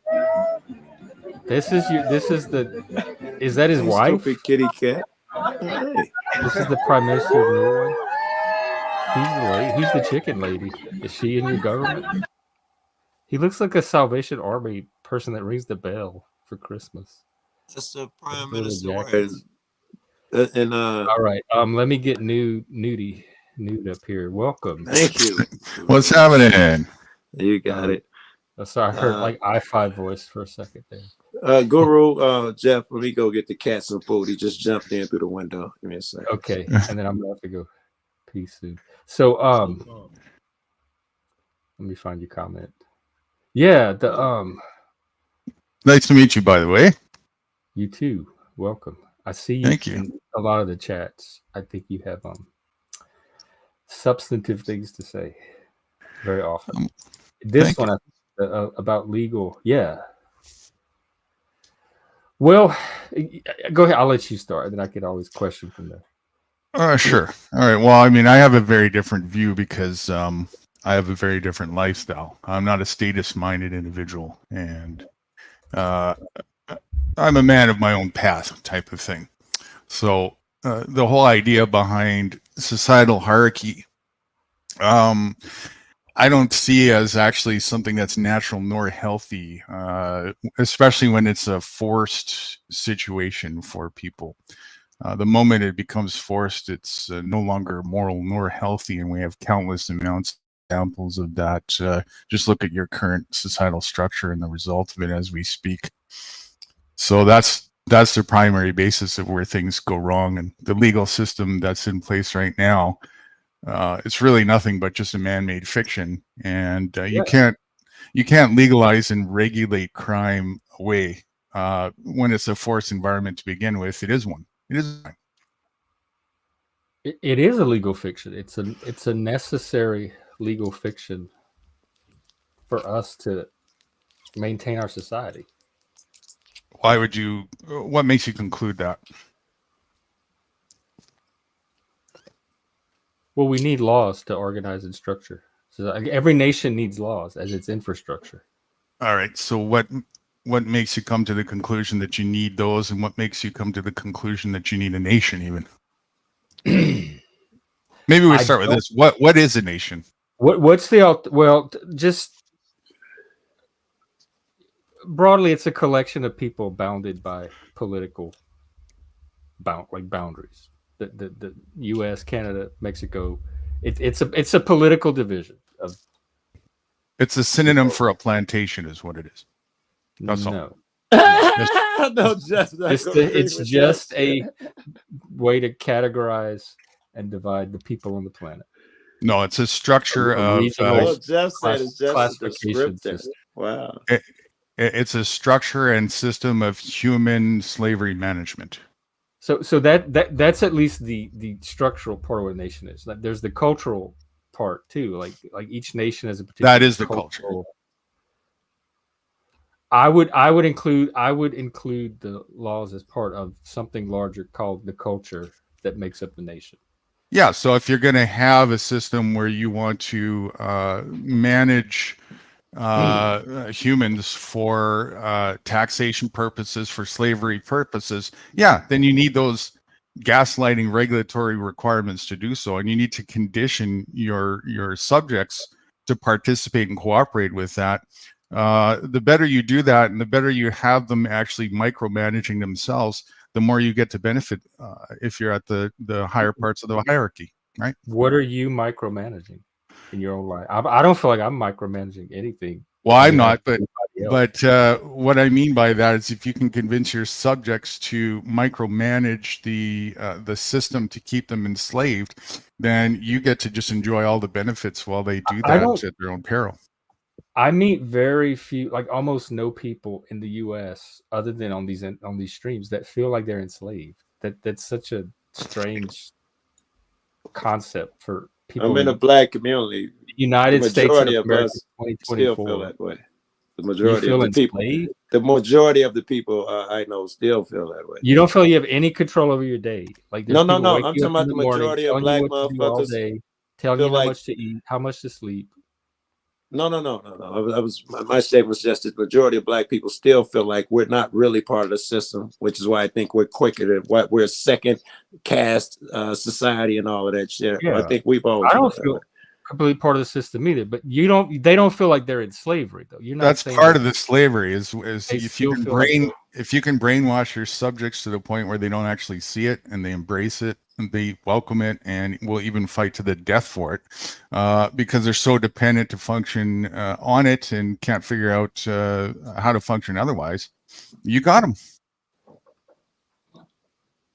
I hear what you're describing. Where do you see that happening here in the U.S.? Everywhere. Sounds like everywhere. It sounds like you're reading the back of a science fiction novel, like the blurb on a book. No, that's just reality. Where in the U.S. does that match up to? It's this thing that you said, U.S. That's what a nation is. That's how it's structured. Yeah, that's what it is by default. That's my starting point was that everywhere is the answer to your question. When part of one, so then my starting point is nation and laws because we have existing laws. So the nation I currently am classified under is United States, and the system of laws we have is the laws that I'm stuck abiding by. I was just born into. See how you said the word "stuck"? There you go. Yeah. You know, I mean, that's you said it all right there. And what I love about the U.S. is the process we have to change any one of those laws that I think should be different. I have the ability to attempt to change it. If Jeff, it's not slavery, can I disengage or is it forced? Can you leave the system? It's not slavery. Can I just say I'm not gonna participate anymore, but I'm still gonna go about my day, or will I get hurt? I associate slavery with like work. So do you mean like just prisoner? You don't feel free to? Can you leave the system? No one's itself? making you work all day. Yeah, that's a good gauge there. That Guru is saying. Can you leave the system itself just to go live your own path and not want to have anything to do with it without being hindered to do so? I pretty much do that now. That would be freedom if you could do that. I don't want to leave the system of the United States that I'm born into and that allows me to have the life I am. I'm not looking. Well, it wasn't a question for you specifically. It was just a question for the way the system is structured. Is there breathing room for anybody who wants to do that, to be able to do that without being hindered at all? I think you can do it to an extent. There you go. So the key point was without being hindered at all. That's the key part of that question. But you're going to reach a limit at some point where you can't completely do it. You still are bound under the law of one nation or another. It's slavery. So somebody is going to force you to participate, whether you like it or not. Or you can, I suppose, you can go somewhere where it's more. No, everybody believes the slave system. You go to the next place, they have a government, and they're going to tell you our rules are better than the other guys. Of all the plantations, I'm not looking to leave. It's not actually subjective to where your feet are on the ground. It's subject to the individuals, the human individuals that are around you and their beliefs and what they're going to do and how they're going to act because of those beliefs. That's all. So like you're talking about the individuals that enforce and implement the system? Yeah, because that's what it comes down to in reality. That will vary. That will vary from region to region. But the underlying infrastructure that they're operating off of has accountability measures built into it, so that if one part of the system is acting in a way that's egregiously violating what the system set up for, there are ways, at least on paper, and again, those are going to function to varying degrees of effectiveness depending on region, to get the system back on track. So you're not at the mercy of a broken, corrupt system. No. Well, I think, Jeff, that's all fine and dandy for those who want to participate in it, but this is a different narrative here for the individual that wants zero participation with it whatsoever. They want to go their own way. There's no breathing room. Okay. Yeah. I am one of these people that actually want to participate. Wait, let me get. I gotta defend you, man. Let me defend you, Jeff. I came up here so I could defend you. You want to know where you can find complete and total freedom from any authority whatsoever? It's called death. Death? Well, what? I was quite in there. Yeah, let me make my point. I am one of those individuals. Like, I am one of the people that actually want to participate in the system, and even me wanting to participate, I spend maybe maybe a few hours the entire year, maybe not even that, interacting with the system, actually interfacing with the system. It touches my life almost not at all. And this is me actively supporting and wanting the system to exist. So to me, it would be very easy for somebody that didn't want to participate to reduce that. We understand that the slave master would love the system. So can we take it out of individuals and think of it in terms of general? Is it healthy? Is it evil? My question is, if it's okay that you want to, okay, and I'm on a different path. I actually don't have dependency on it. That's another different story. What I'm asking is, are you an advocation of those who don't want to participate having to be forced to participate, whether they like it or not? It depends on what you mean by forced, like showing your in any way or whatever, in any way, eating tags on your yep, car, yep, any way at all. Saw it yesterday on that video. I would agree they have to. They don't get to exempt themselves from that.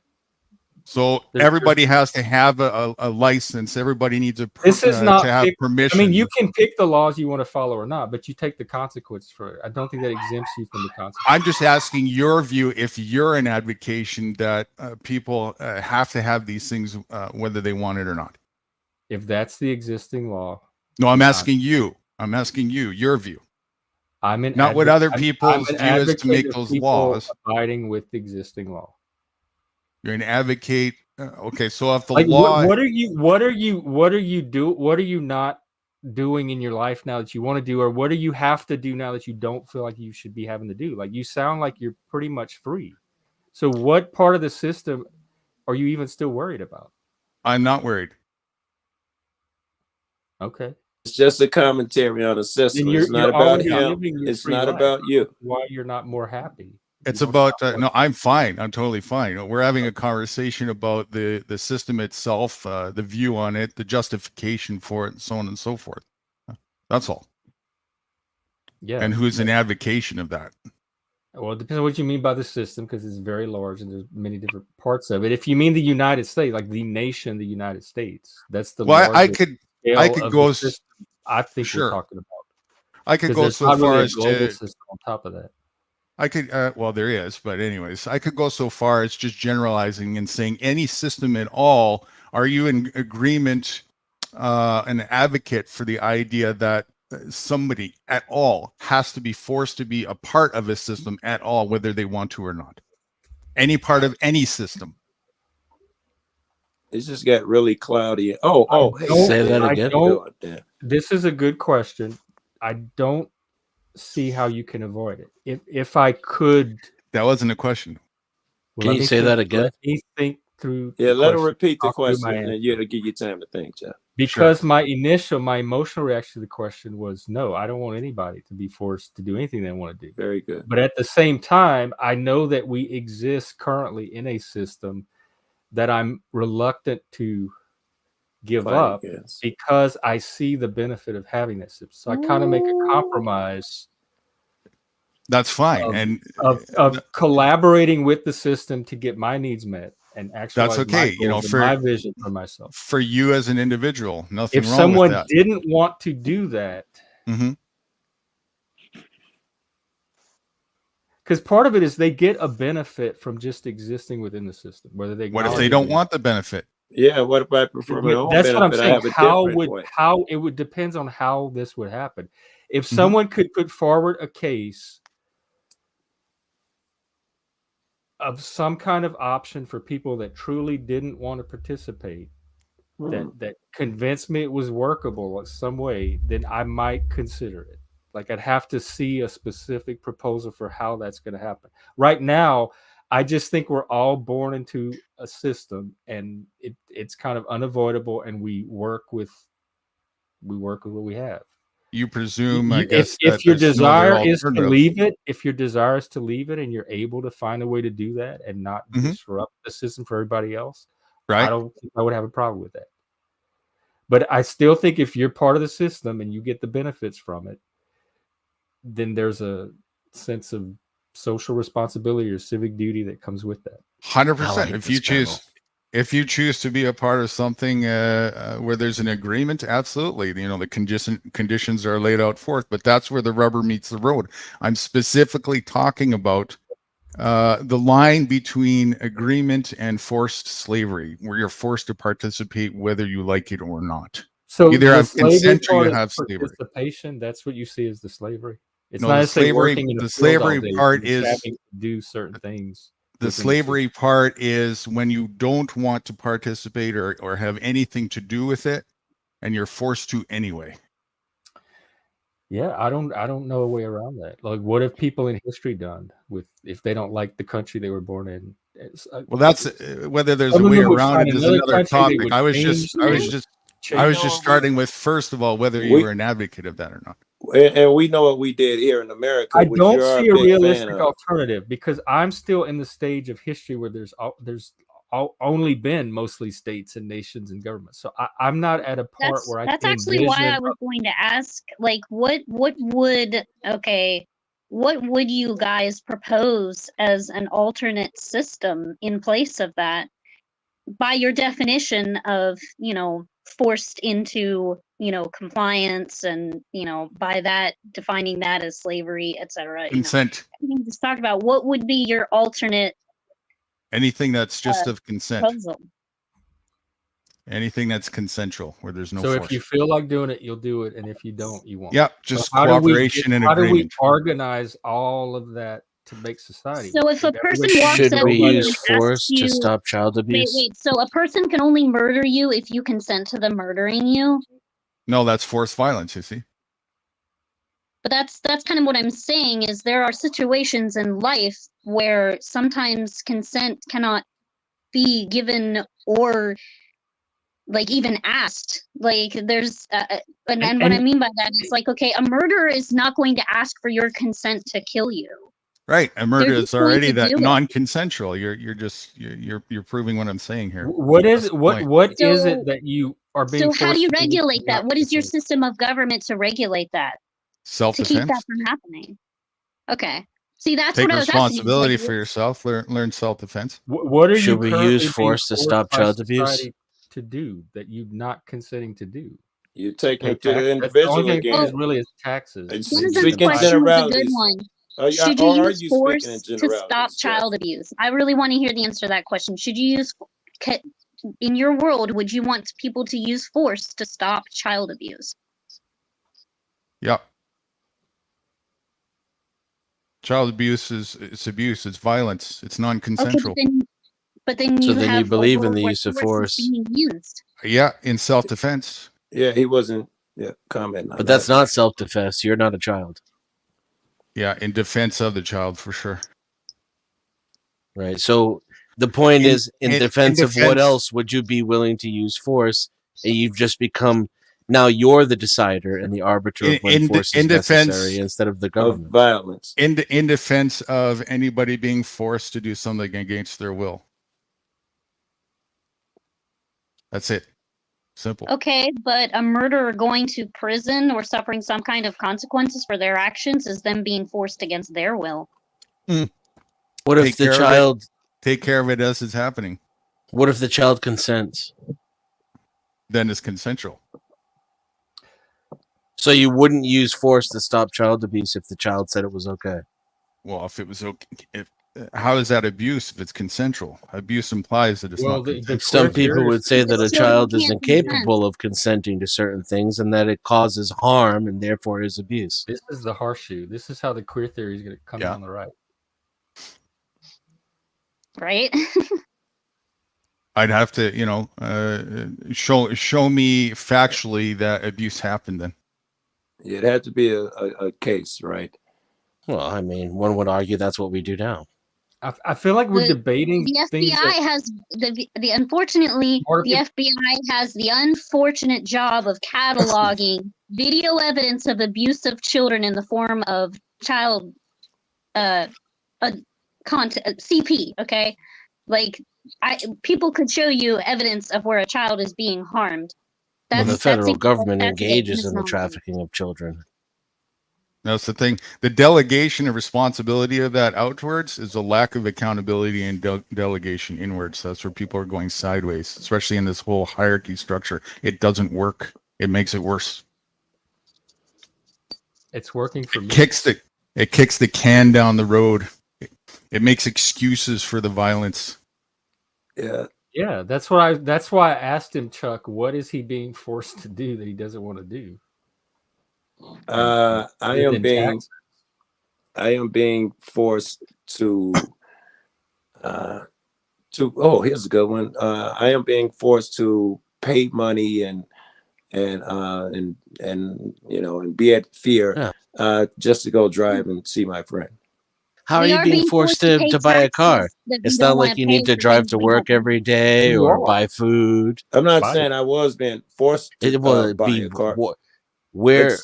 Let's say I made what if you live 10, 20 miles away from where the food is?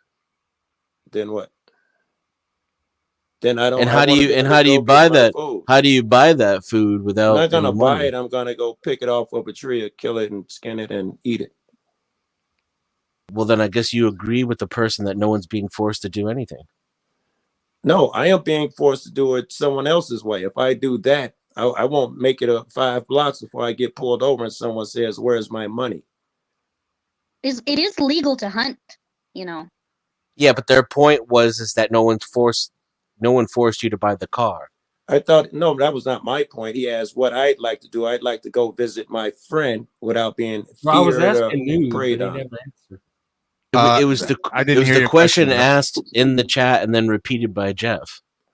Well, I was just heard what Jeff said. I thought he asked me in particular, what is it that you're being forced to do that you don't want to do? And I said, what I would like to do is go see my friend without being in fear of being harmed or robbed or something. Well, I think a big part of the problem is people live under the illusion that everything isn't being forced upon them. That's the thing. They think they're free. They think they have free will, and they have no idea that everything in life is force, unless you self-delete. Which we don't do here. Being alive. Which we don't here on the Generating Jeff X channel. What was the question you're asking me, Jeff? I don't think. What is it that you feel like you're being forced to do that you don't want to do? Like who is violating your consent? What is it you're being asked to do currently? For me personally, mostly nothing because of my lifestyle. It's very different than most, and I hardly. Are you in the U.S.? You are able. If you are able to arrange a lifestyle that's relatively independent of. I'm nomadic and I go all over, dude. So you're about as free of the system as you're going to be. Yeah, I would say so. That's commendable. Yeah. You found a way to achieve your goal as much as you can achieve. Just not free to have internet without paying an internet bill. I'm assuming. At the moment, working on that though. And he's free to make the choice to do it or not. They got free internet. I used to use internet in the library, and there's places you can use internet. Remember, though, free in that sense and dependent on are two different things, right? So I'm making a choice still to use it. I'm not dependent on it for my livelihood. I am.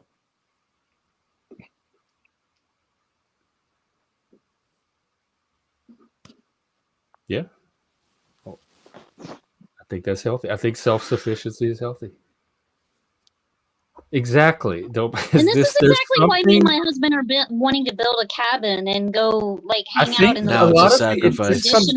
Just a second ago, it was consensual. You weren't forced to do anything. You get all these great benefits. Now it's a sacrifice all of a sudden. Once they don't want to be. Once hearing arguments to the contrary. Antisocial. Good. I guess we're on the right path. Now you at least admit that it's a sacrifice.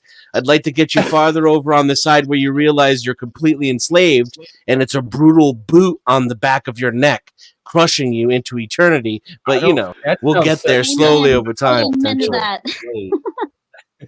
That would be hot. I don't feel enslaved at all. I don't feel like of course not.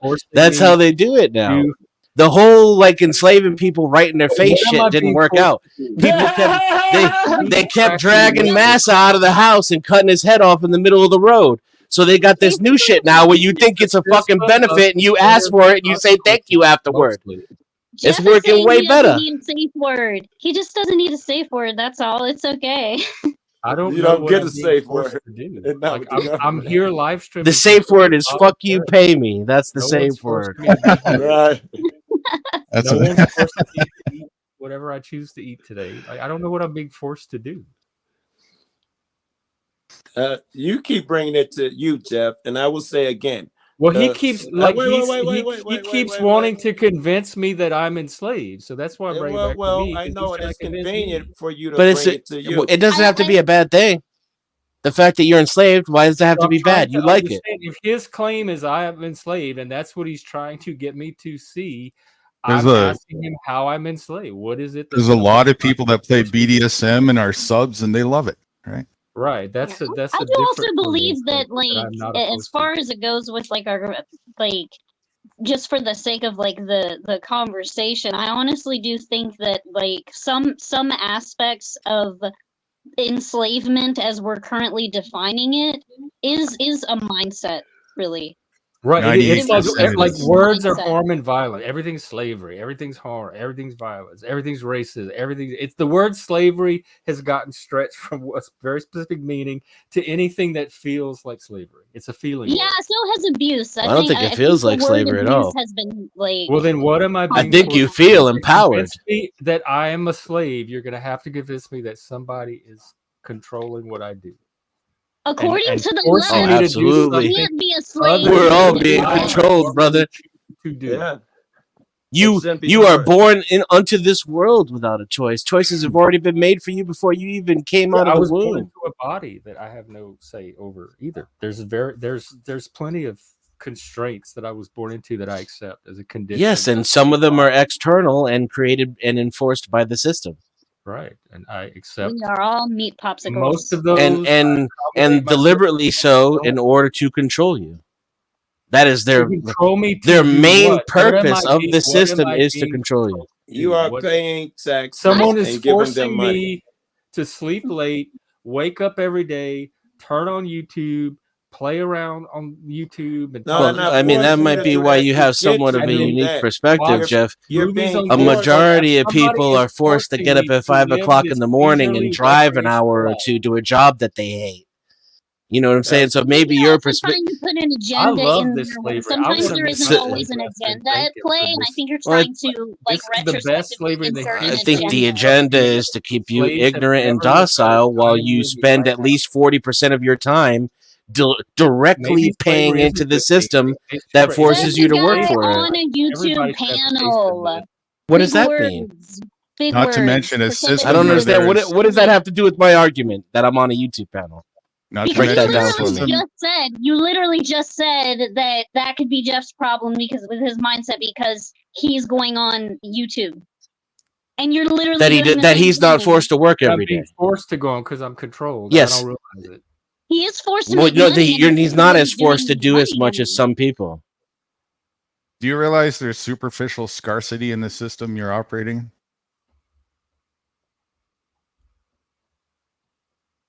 And everybody I just do. goes because we're all wondering what that meant. And I know exactly what it means. By design, because I was waiting for Leah or Jeff to answer that. All right, let me yield for the answer. I don't think Leah at least understands the question. No, I don't know what superficial scarcity means. Your belief that that's going to happen with hierarchies, and hierarchies are unavoidable.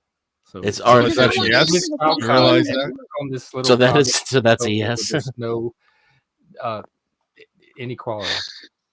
Is that a yes? Are you going to tell me what that there means? is no real scarcity of food and supplies? It's in your head. Well, it's artificially created. In the distribution of resources. There's enough resource for everybody. It's in the distribution. Okay, yeah, I honestly think that there's not really some resources are going to centralize. In the natural world, but again, we're not talking about that at the moment. We're talking about the system, right? The system that you're operating in. That was the key words of the question. There's superficial scarcity in that system. Artificial, at least. I think, sure. I mean, honestly, Why by is the way this you coming just up said it, now? my Like, answer I after think would be over an hour of yes. this conversation, all of a sudden, superficial scarcity is what's at the root of all this. Let's talk about No, that. I'm going somewhere with I'm that. still wanting I to know think we what need I'm more being. I would say, moral yeah, than- artificial But scarcity if absolutely is superficial at the scarcity root will of get this. us there, I'll hop in. Let's go. Okay, so if that's the case, now you're in a system where in order for you to get somewhere in that system, somebody else has to be underneath you. Somebody else has to be stepped on. Somebody else has to be, somebody else has to be lacked. That's an animal. That is in the animal kingdom. They don't even create systems. That can be found in the animal kingdom. That's any hierarchy. It's not in the natural world. It doesn't even take a system to generate what you're describing. Yeah, it does. So Just carnivores like a bunch don't of exist friends in the on a natural camping world? trip What? for a week in the woods are going to fall into what you just described. Say again? I didn't hear that. I said a group of friends on a everything in all of the natural order of everything in nature is going to fall into what you just described. Right. It's nothing pathological. It is the human Homo sapien norm. Well, I don't think those two things are mutually exclusive at this point. I live in nature, though, and there's no scarcity to be found anywhere, not even close. I think human beings are quite pathological right now. Not even close. So again, it's superficial and it's extremely short in the resource category by design, and it keeps people in that perpetual state of the one you can't lack. describe or articulate, that I'm being controlled to do that I'm not aware of. The corporate system you're involved in. What do you mean I can't describe? We've been describing it to you. YouTube? You just said you don't feel like you're enslaved. So tell me how I'm enslaved. Who's controlling and making me do something I don't want to do? But wait, you want to pay taxes, so how is he being enslaved? According to your system, you believe in there being consent. If you want to pay taxes and you enjoy getting so and so, then good for you and it works for you. I don't think we can talk you out of it. How is that slavery? Is it tax? Why did you just say taxes? If you're talking about taxes, slavery seems a very odd way to talk about something. Well, I mean, you're forced into labor in order to pay money into a system against your will. I'm not forced to. I someone else voluntarily labor because okay. I just get let me. You don't have a choice. So, by your definition, if someone was owned by someone else and was forced by a whip to pick cotton and was owned by someone else, but never got whipped because they liked picking cotton, then it's not slavery. And if that's where we're going to go with the definition of slavery, I agree with you. You are not enslaved. Very good. Great. Well, as long as the guy enjoys picking cotton, you came in here he is not most of you. I realize that it's at least 95% of you. 85% of you have no idea you're enslaved. You can't even grasp the concept. Well, but most of the people who are left over, most of the people who are left over are cool with it. Why are you complaining? Once they recognize the minimal amount of the system that they're trapped in, they take pride in trying to climb up the so-called ladder of that system. You can't show me one thing. And they pat themselves on the back for it after they're done.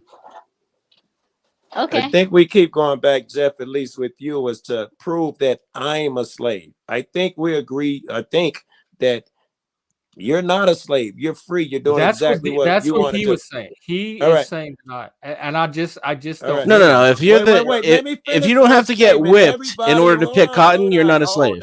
Let me finish my statement. God dog it out, I forgot. Get in that habit. Stop cutting motherfuckers off. Shit. Go ahead. He's not a slave. No, that's what I was gonna say. I was gonna say I would disagree in that you are a slave, but we get that you think you're not. Right. I mean, if y'all think I'm a slave, think what you want. I don't. Yes. Especially I concede to your definition too, right? Like if you are the person who's owned by someone else, who's forced to pick cotton at the end of a whip, but you never get whipped because you like picking cotton, you think it's the greatest job in the world, you're not a slave then. But I concede. When I stopped picking cotton, nothing happened. Nobody came out of the... nobody. Really that's how I can tell that you've definitely never stopped then. If you think nothing happens. Hold on. You stopped going for sources of income and paying taxes and paying rent. You've done that? Permits and shit. You stopped that? a license. About paying taxes. This would be a really great conversation to have with someone who is like on the side of CRT. Nothing happened. I would really, really want to see you have this just because I'm really interested in this debate. This would be a great conversation to have with someone who is like really, really far left and into like critical race theory and stuff. I am. I'm a huge Biden fan. I think critical race theory should be in schools. Absolutely. Yes. Right here. All right. Go. Have fun. You two go at it. I want to hear this. I don't think that would be really fun. I think that would be muddying the waters, and he's fucking with you. Well, still, I mean, honestly, to have like a legit discussion of the allegory that you're presenting, the viewpoint that you're presenting, pit against like a lot of like the leftist narrative is probably the conversation that like people should be having, but nobody wants to have because they're too afraid to have it.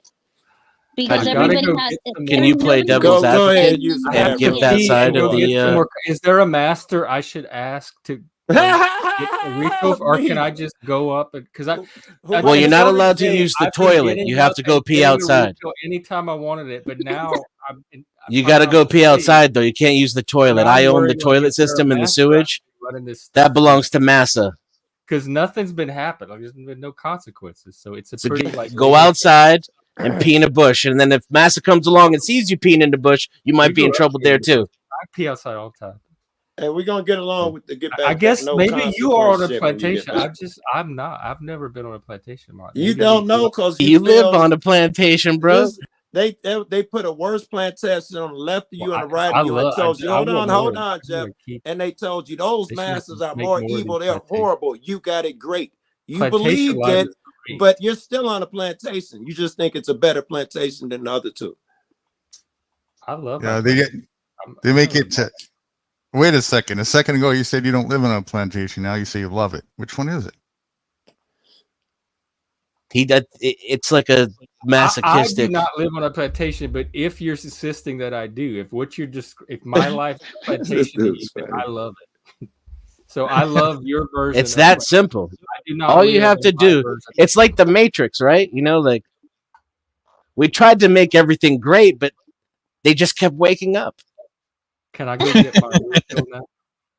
Yes. What's up, Dad? They like it better when they're suffering. Good to see you, Denizen. It's been a while, man. Yeah, good to see you. I'm glad you guys are here. I've been this is my Joe first Cool's been conversation he's with you too guys. important to talk to us little people.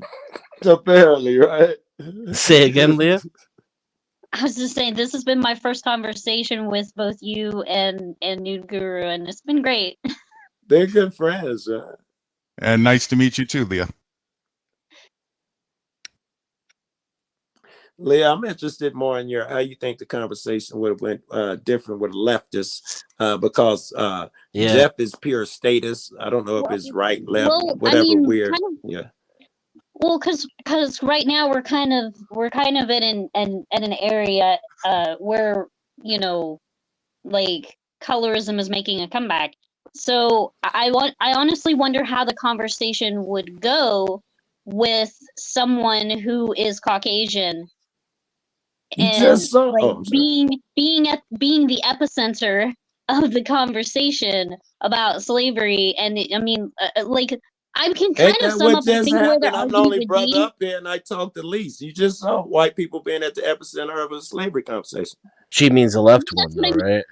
I mean, yeah, or that, or like what I mean is like, I feel like the leftist argument would be summed up of like, well, all of your argument is false because he's white, so therefore it can't be true because he's white. Well, I'm sorry, dumb motherfuckers were up here to make you. Yeah. I don't think. A mindset like that, I would disengage with. That's too far going. Too far going. Yeah. I like to hold the thread sometimes. Yes, you just hold that thread and you just give him a slight little nudge and let him twist away and unravel. I do it too. Maybe leave this seed as I walk out the door.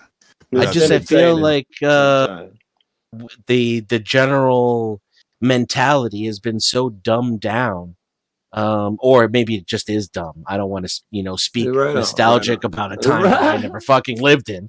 Let's just say the general mentality is so stupid that I when I hear incredibly absurd things like that, it seems to take root. People seem convinced by it, so I feel like an obligation, at the very least, to mock it and unravel it in public. Well, I think I feel the same. I heard you. It's almost like your civic duty. Yes. Like you're fighting a little bit. It might be going away soon, and I'll give it up. Not gladly, but I'll adapt. All right, Jeff, I will agree with you that that you're not a slave if you could walk away and not pay taxes, meaning all the labor and stuff that you do, all the money goes to you, and you decide if you want to give it to someone. There's years where I haven't paid taxes, but this is all about taxes. It's not about so just why can't you just talk about taxes instead of coming here and say everybody's. It's not just about taxes, though. It's about everything. Yeah, you were given like 6 or 7 things. I think you wanted specific examples. Is there more than taxes? The entire system is. Well, yeah, I mean, not just you were given specific examples that went beyond taxes. The only one you come up with is taxes. So there's some kind of sleight of hand going on.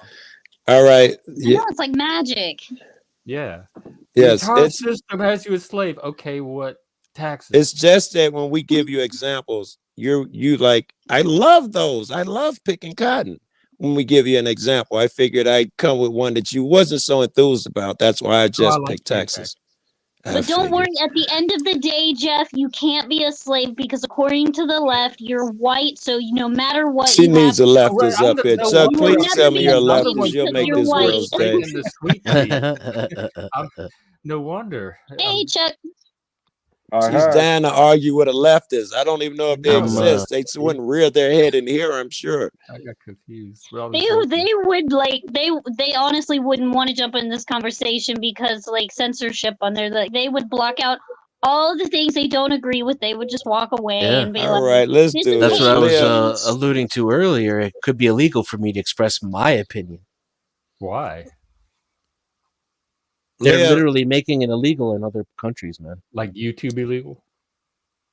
Well, YouTube illegal is an important kind of illegal, but in Canada, people go to prison. Oh, right. Oh, I didn't. You're don't move to Canada. And they're proposing that kind of stuff here in the United States too. So far, it's failed, but could be right around the corner at any point. And that was only half my point. The other half of my point is I'll be, if they make it illegal for me to express my opinion, I will stop expressing my opinion. Leah, let me ask you, what I see the left have a lot of shortcomings. Can you rumble off a few of the shortcomings of the right? Oh, yes. Oh, yes. Go ahead. Taxes. Okay, I have an issue with Christian nationalism. Okay. I have issues with basically wanting to set us back 30 years in a lot of social progressivism that we've had, that we have made accomplishments. And I'm saying this as a Christian, I don't want to live in a world where we are it's anti-Christian. It's literally the antithesis. It's anti-Christian to try to rule over people and force them to be Christian. And so the right wing would be considered the Christian party too, right? Or am I wrong with that? There are some members. There are some members of the right wing that are pushing Christian nationalism. But there's also these different branches too. Just like on the left, you have people that are just Republican and Republican agenda. You have religious conservatives. You have Christians on the right. You have Muslims on the right. There are a lot of different people that are quote unquote right because right now, whatever is outside of leftism is considered on the right, which is why a lot of progressive liberals are even being considered right wing now because they are against quote unquote woke ideology. Can I assume, Leah, that you are, as far as the conversation that we're talking about, you think it's slavery too, and you're against the system just on you being a Christian? Well, I mean, yeah, if the system is preventing me from being able to practice Christianity in my own life in the No. I don't think that had nothing to do with my question. That's not what I was asking. I was talking about the conversation as we were having the conversation. We're calling it slavery. I'm assuming that because you're a Christian, you'd side with us. The system is slavery. Am I correct? My personal point of view is based on everything. I would say yes, if the definition is just being forced to do things that there's no benefit from, that you just have no choice in doing, by your definition, then I would put two words in this. But I'm what if on the side of Jeff, what if it was being forced to do? What if the word was evil instead? What if you were being forced to do something evil? Like what? Evil. Like taking a motherfucker. No, we don't need to go there yet. I'd just like to get the answer to my question, right? Like get specifics. Yeah. But I can't answer the question until you define evil. You have an idea in your head. Well, your definition of evil. Someone forced you to kill a kitty cat or puppy dog. No, you said you're Christian, so I made an assumption. Hold on a second. You said you're Christian, so I made an assumption. My assumption was, can she not hear me talking? I'm trying to answer, and you're just keep going. Your male privilege. Yeah, because I just started talking, and then right in the middle of it, I can hear you cutting me out. I'm gonna mute and make coffee. You guys let me know when it's my turn. But I'm trying to ask you a question. I want to hear your opinion on something, and you're yeah. So I made an assumption. You said you were a Christian. I assumed that meant that you had a definition of evil, that you believe evil exists, and that's why I asked the question. What if this system was forcing you to do something that you thought was evil? Like marry gays. Productive. Each person's definition of evil would be different. So my definition, of course, and I'll give you an example, as Jeff asked, and she doesn't want to participate, I guess. She went to go get to me. Well, so you can unmute to interrupt me, but not to answer the question. Okay, so my example of evil would be being forced to pay taxes to bomb people in Ukraine. I dig it. Just the easy one. That's low-hanging fruit, right? I'm trying to, I'm lazy. I'm lazy. From paying the tax. When I give them the money, that's a deflection. I don't want to give them any fucking money to kill any more people ever again. I think it's evil, and I'm forced to do it. Well, if they're being killed, do they not have the right to defend themselves? As a sentiment, that's another deflection. Yep. I don't know what you do about it, but I understand it. That's another deflection. Oh my God! What am I deflecting from? How old is everybody up here? Nobody wants to answer the question. Mid-40s. What does that have to do with the answer to my question? I'm just curious. I'm just trying to get a gauge of the generations here. Was all. Here, I'm away from my loud coffee. I'm 32. Mid-50s, yeah, probably the oldest. I don't know what an X is. Yeah. What a what? I don't know what an X is. Generation X is the mid-60s to about 1980. We're the rock and roll generation. He's mid-40s. After the boomers. We're the boomers kids. Okay. Correct. Gotcha. Denizen, if you could present her question and just get back to where it was, because these guys were pretty much, damn it, in the corner. I forgot what she said earlier, but that's what I was interested in. I don't know if you remember. Oh yeah, evil. It was yes. Is the thing that you said. I just wanted to insert the word evil in there, and I don't know if you heard me, but I made a presumption that may not be accurate. It's that as you self-identify as a Christian, you have a very personal definition of what evil is, I presume. Yeah, the definition is, the evil according to Scripture. So if you want to know what I believe, just, crack open a Bible, look at the New Testament, and, read. That's not gonna. That'll give me some perspective, but it's not really going to help me because I've read it, and I'm sure we come to very vastly different conclusions on the topic. I just want to know, and the 400 million other people who've read it have all come to different conclusions. for the sake of the argument, like, yeah, let's just go ahead and like, move past that and like just like you said, like replace it with the word evil and continue. If the system forced you to do evil things, would you still participate? I wouldn't want to. I would if I had to. I mean, Ooh, if they made me hard enough, I would. But the thing is that do I really have to? Because I think you do. Would it not be better for my mortal soul for me to not do the evil thing? And if I'm persecuted for that, well, I still get to go to heavens. Like, if you're a true Christian, actually, that's a good point. How about if you give a bunch of money to Israel so they can kill all them Palestinian women and children right there? What if that's considered evil? You down with that? What if it was the authors of the system that wrote that book that convince you that that's what was going to be the outcome? Yeah, the Council of Nicaea. What is truly evil you're being forced to do, you're better off to like not participate in the evil thing for the sake of your mortal soul. Agreed. We should not pay taxes. I don't want them killing people. I'm glad you're on board with us.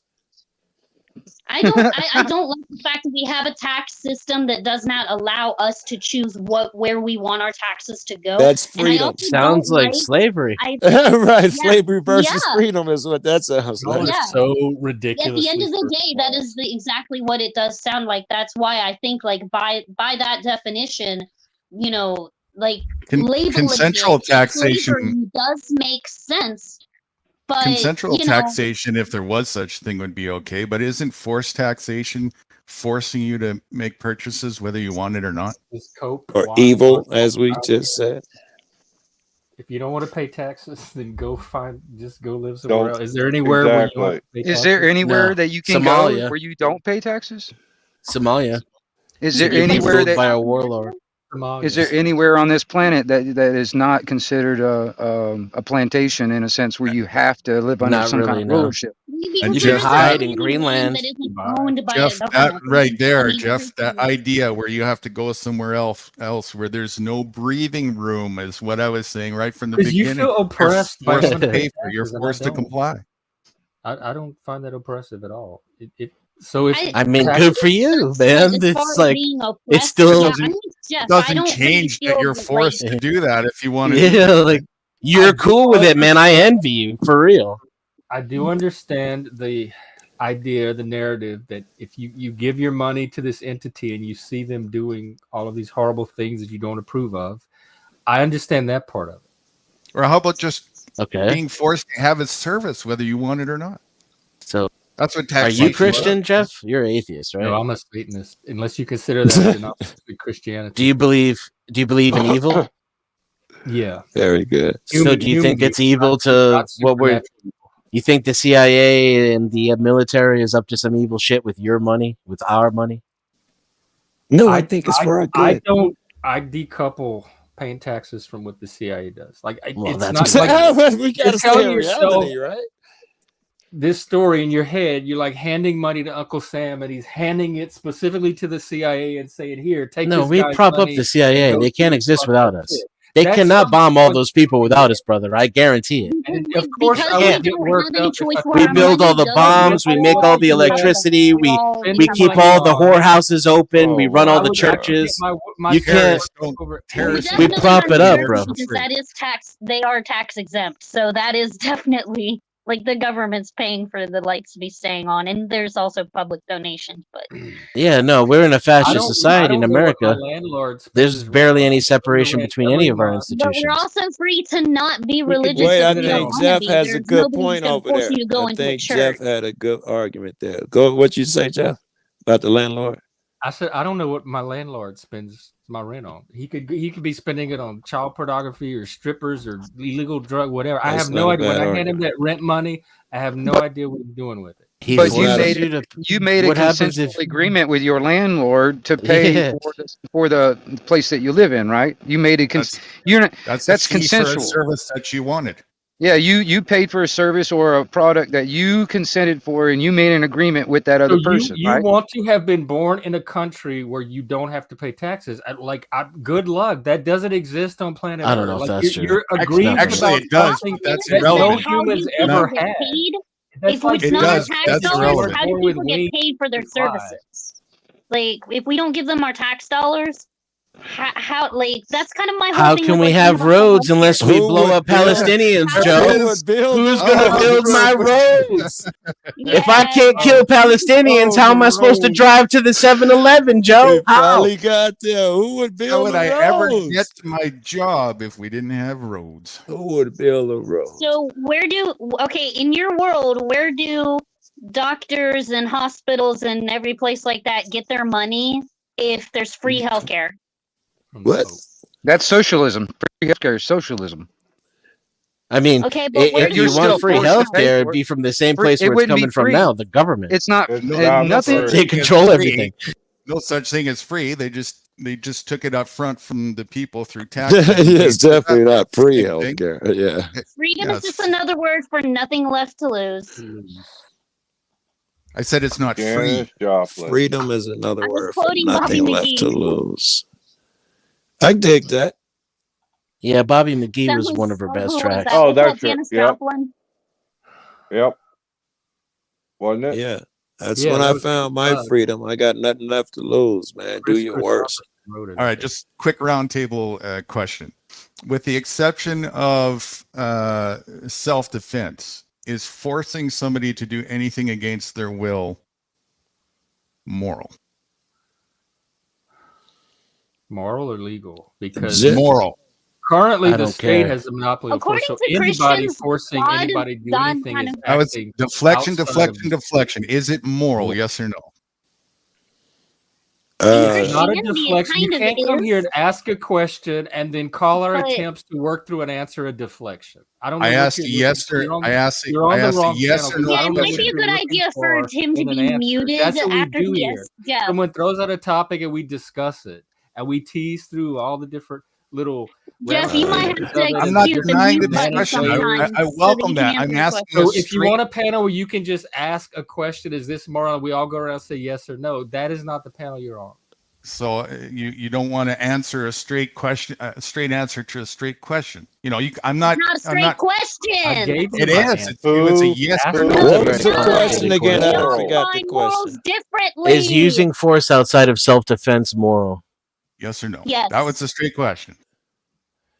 That's a complicated question. It's I'm not not- so straightforward I'd have because to if look someone too else broad. is Too being broad. hurt, I'm I'm I'm not totally self-defense. enthusiastic towards the discussion around that, but let's have the answer first to have the discussion. All I right. can't, you know, The- I want to see where your People We use use mindset. the force in answer. sports all the time. Well, then just allow for longer than a one-word answer, and you could still, Yeah. like Jeff can respond, and someone else can respond after Jeff, even Or if he can takes go longer find a to panel respond. that talks like he wants them to talk and does it his way. I'm thinking self-defense. If Denizen is being beat up and I help him, I think I'm still moral, but I don't think you call that self-defense anymore. So in the question you asked, I think the answer is no. I consider self-defense of others in self-defense as well. Like, Well, if defense you phrase it that way, then it probably is. Outside of that, it's immoral. My answer is I don't care. That's honest. I'll use force whenever I Me deem too. appropriate. I'm ready to go do other stuff too. But I'm here. And I live in a world where that's how it is for everybody else, so I don't feel the least bit bad about it. About what? Using force? Correct. I'm big on that. I Are don't you want. in defense? Are you talking about Say again? just get what you want? Whenever I deem it appropriate in any situation. It's up to me to decide. You can't do that. I absolutely can. Well, Watch me. He can. There's consequences. Well, You yeah, can, and not I in this guarantee society. Maybe consequences. Maybe. I mean, maybe there will be consequences. Maybe there won't. Maybe I'll consider the consequences when I'm determining whether or not I want to use force and I deem it appropriate. Yeah, you could do that. There's plenty of people that do I've gotten away with a whole lot of shit, maybe. Maybe I've gotten good at it. I do it so much. It was dumb, Jeff, and I don't know what moral means. Still evil, yeah. It was so like I don't care is the first answer. The second answer is I don't know. I couldn't tell you. What am I? Am I God? And force seems to be the ultimate arbiter of all things. Everything is force. Right? I cannot think of a single fucking human transaction in which force is not involved. Holy shit! At least implied. What? A single transaction where force is not involved? So morality is obviously a highly subjective thing, individual to individual. Yes. Let me try a different approach. Self-love, masturbation. Are you in agreement? Hey, as a man, I can tell you, yes, sometimes I feel forced. Are you in agreement? Like I gotta do it, honey, otherwise there's gonna be problems.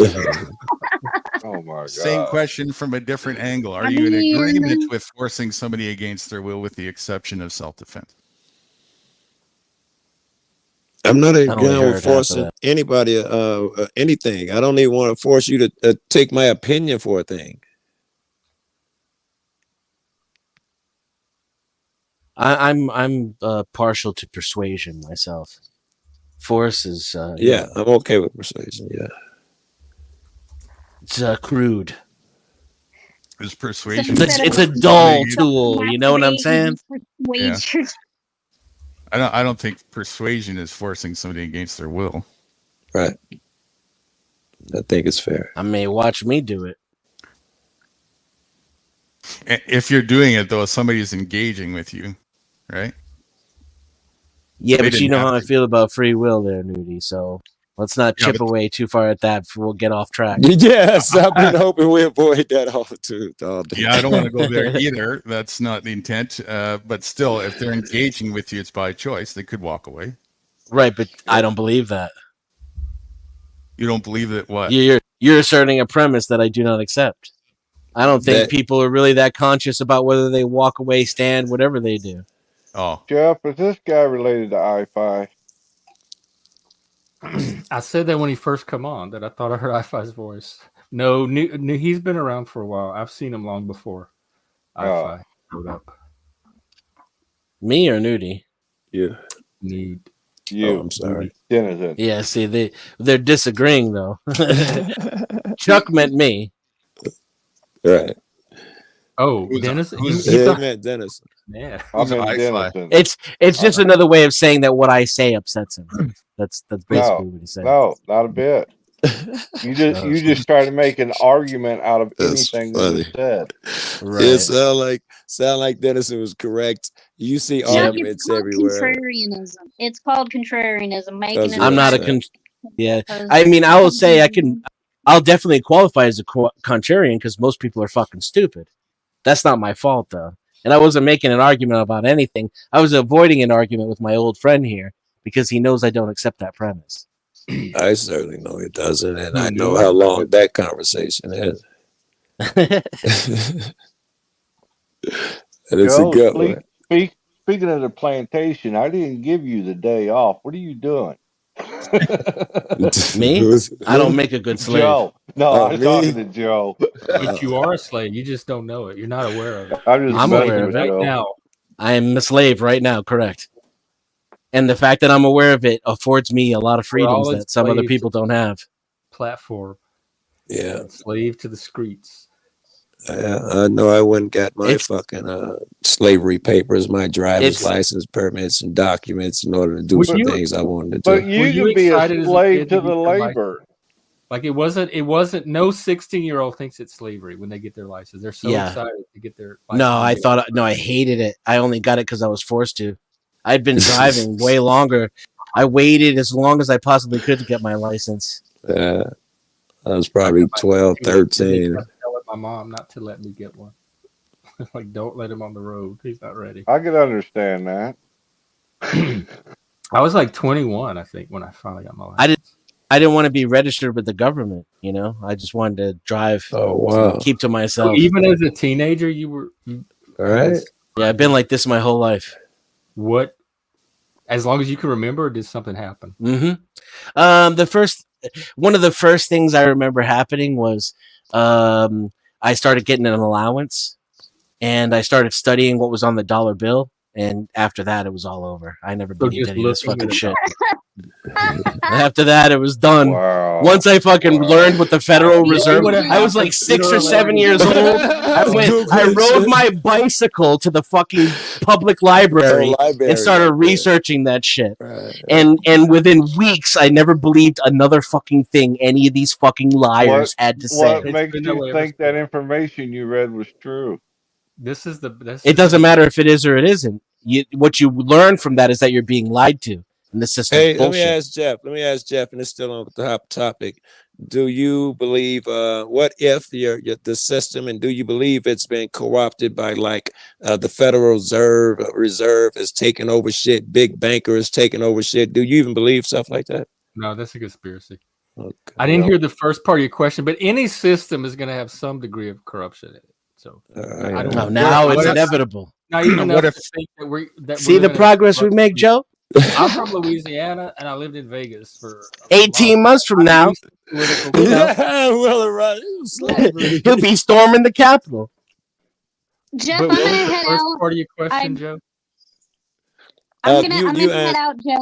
I really had fun talking to you guys. I know you're gonna miss me so much because I know everybody just loves me so much and loves hearing you talk.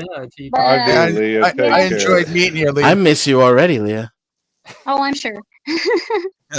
But yeah. Thanks for having me on, man. Thanks for coming up. See you later. Peace. Peace. I asked you something about do you think the system has been taken over by bankers or Wall Street or whatever conspiracy that people say? Do bankers have any undue influence over society? Influence is really hard to undo. Demonstrate. So yeah, I would say zero influence, but then where do you go from there? No, I'm asking for your opinion. So, like, if I didn't hold you accountable for it, how do you feel? Do you feel like bankers have an undue influence over society? I don't know. I don't know what would be considered undue. Yeah, he don't know how to quantify it, is what he's saying. Like everyone's got a different opinion on like unfair, corrupt, clandestine. I don't know about clandestine. That's way out of my. That was the best word. Yeah. Like, specific examples would help. I'm thinking of stuff like the 2008 savings and loan scandal thing, the home loan scandal thing, and that was because the government that bothered me a lot back then. The government forced them to give those loans. The housing loans that were, and I still to this day that weren't any good. Of it. I just know when those bankers black people couldn't get those loans. I felt like justice was not served. It left me with that unsatisfied feeling of injustice. What did? That 2008, the banking scandal, where all the bankers got off after. Oh yeah. Your tax dollars paid for that bailout, didn't it? Now, do you think that's like an outlier? Like that is something that doesn't happen very often, is uncommon? See, that's what I don't know enough to know. I mean, the economists I follow don't. Here, Jeff, let me give you 2 seconds. Obama, they said they needed almost $1 trillion in order to bail them out and to help the people with all these loans that they defaulted on. They gave them the money. They split it between themselves and to the heads. And they like, fuck is you doing? And they said, well, you didn't say in the paperwork that we had to give it to the people for their loans. So Obama writes them another check for the same amount. And this time it says you must do it to take care of the loans. And because I think my IQ was too high. I can't believe that people were that dumb and it costed us an extra $1 trillion. I assume shit like that was done on purpose. Therefore, it's not that'd be my proof that these guys are bogus and shit. Like Obama was in on it? What about Obama sending all that billions of cash to Iran? Citibank picked Obama's cabinet. hand selected it. They sent him I a will letter. say, I will say this: Damn.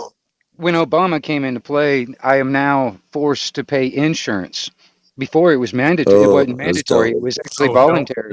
That's dope. Insurance for like my car insurance or anything like that. It's a good idea to have insurance, but you weren't mandatorily supposed to forced to pay it. But In our after state, Obama, now I am forced to pay for a service I don't even really want if I don't want it. You know? Yeah. Yeah. I've never been. I I've mean, been in one serious anything crash that I in am my whole life. forced, anything that I'm forced at the point of a government gun to actually buy a product or a service, that is slavery. That's a I've always been definition of required. tax, and that's why it's a plantation. Yeah, it's like a tax is just a form of slavery. It's just going to be when you one part register your of it. vehicle, you have to show proof of insurance. Well, register. No, well, see that's the thing. Before then, I didn't. Before Obama, I didn't. I didn't have to show proof of insurance to get a license. In my state, in the late '80s, early before '90s, you Obama. had to have insurance. Yeah, before Same Obama. in Chicago. Before Obama. What if you don't want to register your vehicle? Yeah, that's another thing too. Don't Registering get a your vehicle is a tax. That is the system we have set up for owning a vehicle in the United States. What is That's this the we current stuff? That is the system.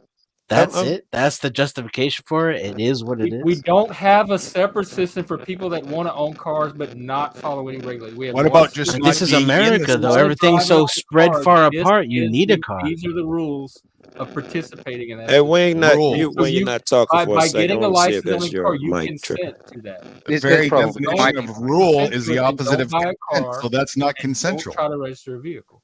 The very definition of rule is Not the forced. opposite of consent. You're not forced to. You have the option. I don't have a car. I gave up my car to come up here, and I've never been happy. I don't even want another car. I love not having a car. We're not talking about having a car. So Now. We're long talking as about Jeff registering. likes it. Right, You know. that seems to be the current thing. Yeah. Everything y'all are describing as slavery, which so far only turned out to be taxes. You're is free, A, buddy. voluntary, and B, not anything I'm experiencing is But it's negative. no. It's Y'all try voluntary to for convince you. that I'm You like it. It makes you happy. being compelled to participate in things that I find unpleasant, and I don't. What So about this- other people who don't? Right. It's not slavery for you. We already conceded that an hour ago. Yes. We're talking about the system No, as a some people whole. are still saying it's still slavery. I just don't realize it. No. That's the- We're Well, not I saying mean- it's not slavery for you. We're talking about, can you bring the conversation to everybody else outside of you, people as a whole in general, right? There You are keep no bringing it back to people you. don't exist in general. There are only individuals. I don't know what a person in general is. What are we? That's an abstract. Well, there are people who need their car, for example. People who don't like paying taxes, for example. You're aware that a car. you're aware that people who don't like car. pay taxes, right? But I hear that. No, you just have to buy a car if you want to be able to drive to work or make it to the hospital. There's Or walk- what are you talking about? Which carpool? There's Uber. oh, should I there's ride my there's bike, my many- pregnant wife to the hospital in a bike? If In that's the what rain. you choose to do. If that's what you choose to do. Listen, okay. I understand now. I won't ask you a serious question again. Is there a line, anything that you wouldn't do if the state mandated it? Is there a line for yourself where you would say No, no? you wear masks, you'd get the jab, you eat fluoride, you do what they asked, yeah. The fluoride's in the drinking water, isn't it? The tap water. Yeah, that was a little bit of a jab. Opiates are in there too. Not my water. There's opiates in 80% of the water found on planet Earth. Did you stay home during the lockdown, Jeff? Yeah, I'm still on lockdown.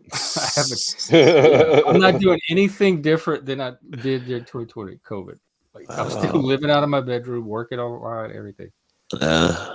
Never Jeff leave the and house. Chuck, that question for you mostly because you're an advocates for the statist system. Is there a line for you individually? Hey, we have Frank backstage. Frank, which do we know you from the chat? Is that just Frank? I don't think it's just Frank. I don't think he would try to camera up. Just type in the chat if we know you from somewhere. Okay. I think my Well, neck does. Greetings. What's good? Frank got the best haircut in here. All right, just showing off at this point, bro. Facts. You gotta up our game now. Well, I saw mental health, so I'm a former mental health care employee. So. But please tell me you've been hearing some of the conversation and chime in. I just chimed in. All right. Well, the guy up on this side, he was saying that racist policies benefit us all. What do you think? Racist policy benefit us all? Did you say mental health worker? What did you say about mental health? I think he said he was a mental health worker. Yeah. Oh no, former. Former. It pays too bad, unfortunately. All right, Frank, you missed it. I'll jump you right into the conversation, man. Yeah, right. Is government slavery? Then you go back way deep. Yeah. Not in general, but right now, are we on a plantation effectively? Well, it depends. I mean, if somebody is doing well in life, would you call that slavery? Doing what? If somebody is doing well, I mean, would you call that slavery? Then you come to the right place. If they benefit from their enslavement, can it be slavery? That's no. I mean, it depends. I mean, if you're doing well. Yeah. By the way, I'm from the Netherlands, so I know all about slavery. I'm black. I do too. I'm white. So do I. Yeah. What is this timestamp? Hang on. But if you would see, I know where it comes from, though. I mean, we here in the Netherlands, we had a lot of slavery back in the day, and I'm a historical nut. Very good. So it kind of depends. I mean, could you consider everything that's going on nowadays slavery? Well, some of us do, some of us don't. But that's what I'm saying. I mean, that's the argument, right? I mean, it kind of depends on where you're coming from. If you're coming we're asking for what you think. I understand there are different views. That's what I'm trying to explain, but it's kind of hard. And see, I come from middle family, so just a normal, regular income, whatever that means. Yeah. What would be your definition of slavery? Well, slavery is something that's going against your own will. Very good. That you're forced to do. What was that? Sorry. That you're forced to do. Yeah. Yeah. So would you say that you're forced to participate in the system? Yeah, but the state is allowed to use force. See, that is why is this? I mean, I live in a monarchy, right? I wouldn't even need to argue with that. The fact that he just said yes, but that's enough for me. We're finally agreed we live on a plantation. But it's something that you are born with, so you don't know any better. Yeah. Yeah, you're born on a plantation. Most people don't know they're on a plantation. They that's all they know. Yeah. And some people enjoy it because they actually get the difference between the field slaves and the house slaves. The house slaves ain't got it so good. Yeah, the house slaves, they got a roof over their head, they got food on their table, they got clothes on their back. They don't have it so good, if they were in that, What is your comparison? Being naive to something doesn't change what it is, though. Very good. Yeah, you're still a slave, even though you're inside the house. You're not out in the fields working. You're still a slave. Yeah. Okay. Because the only one that's in power, the master in the house, is the only one that's free.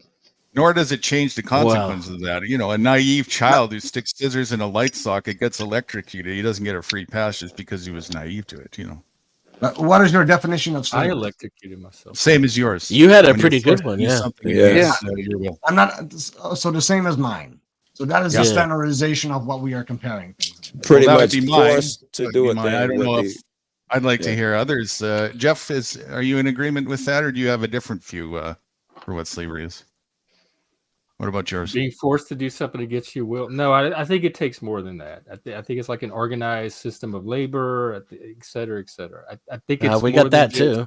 Somebody forcing somebody to do something against their will. And if the force comes from the state, I definitely don't think it's slavery because the state. Wow. Literally, so there you have it right there, Joe. Power back in the day. Yeah, I think we just hit the bedrock of this philosophical question. So it's relevant who it's coming from? So hold on. Let's go back to the historical fact that slavery. Bam! Having the monopoly of violence. How does who it change? How does who is doing it change whether or not it's slavery or not? It takes it from savagery and barbarism to civilization. What are those two? What is barbarism and savagerism, though? We civilized our plantation. Yes. That just sounds like a different brand of slavery. It's the same thing, but we just, Well, we made it far more palatable, though, Nudie. Clearly, far more palatable. We're good at it. That's right. The dentist sent you home with a lollipop. You just like the woke see racism everywhere they look. You see slavery everywhere you look. It's not things that most people would not call slavery is slavery to you. It gets magnified in your head. Yeah, but exactly. But you said it was slavery. Getting out of context. Slavery is the loss. You said it was slavery. Loss of free choice.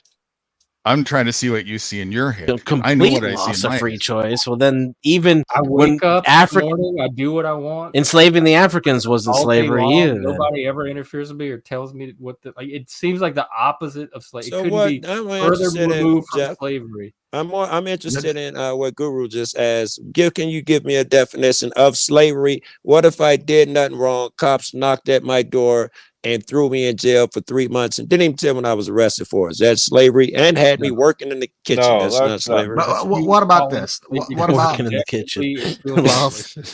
It's funny because it's true. I couldn't hear what about you at all. If you benefit about you do some fucking laundry, JC? Yes. What if the guy? I'm asking what he thinks slavery is. What if the police knocked at my door, the ownership of a person, threw me in jail for 30 days? Would he consider that slavery and made me work while I was in jail? Would Jeff consider that slavery? He said no. Isn't there like a gray line for slavery? What the definition of that is? Everything is subjective. We're just talking about each individual. It's people as property. Right. Yeah, exactly. For your own well-being, right? For your own wealth. Kind of like the American jail system. They put people in there for profit. That surely must be slavery. Jeff? By definition, right? By definition, that must be slavery. Yeah, Jeff? Slavery is a stereotype, so maybe we can go a little bit more in a better discernment question and ask, is it healthy or not? Indentured servitude. Is it healthy to use somebody for your own benefit? I don't think so. We just took that law off the book here in Tennessee last year. Indentured servitude. Yeah. Britney Spears is a slave for me. Well, quite honestly, man. Quite honestly, I feel like that I have no choice because I have to actually go out and work a job that I really don't really want, so I can pay these bills that they demand from me. I have no choice in the matter. This idea of choice is an illusion. It is an illusion. Yeah. All of that. Because honestly, they're giving us, okay, you got these two options. That's the only two options you have. That's not really a choice, No. Because they're providing the choices for me. If I had my own consequences too. Yeah, and if I decide I wanted to be a free man and live off of the system, or live away from the system, there's supposedly consequences if I want to do that. If I'm a free man, there should not be consequences to be free. You can have me as massa or massa's brother. Every 4 years, you get to choose which two, and you're not allowed to leave the plantation. Sounds like slavery. You're allowed to leave anytime you want. Get on an airplane and go to another country. Where do you go? Where can you go, Chuck? Well, can I borrow your airplane, Chuck? Can I borrow your airplane first? Yeah, that would. Before I decide where I'm going to go. Because I'm a slave and I can't afford away from it. I worked in a facility. That's my point.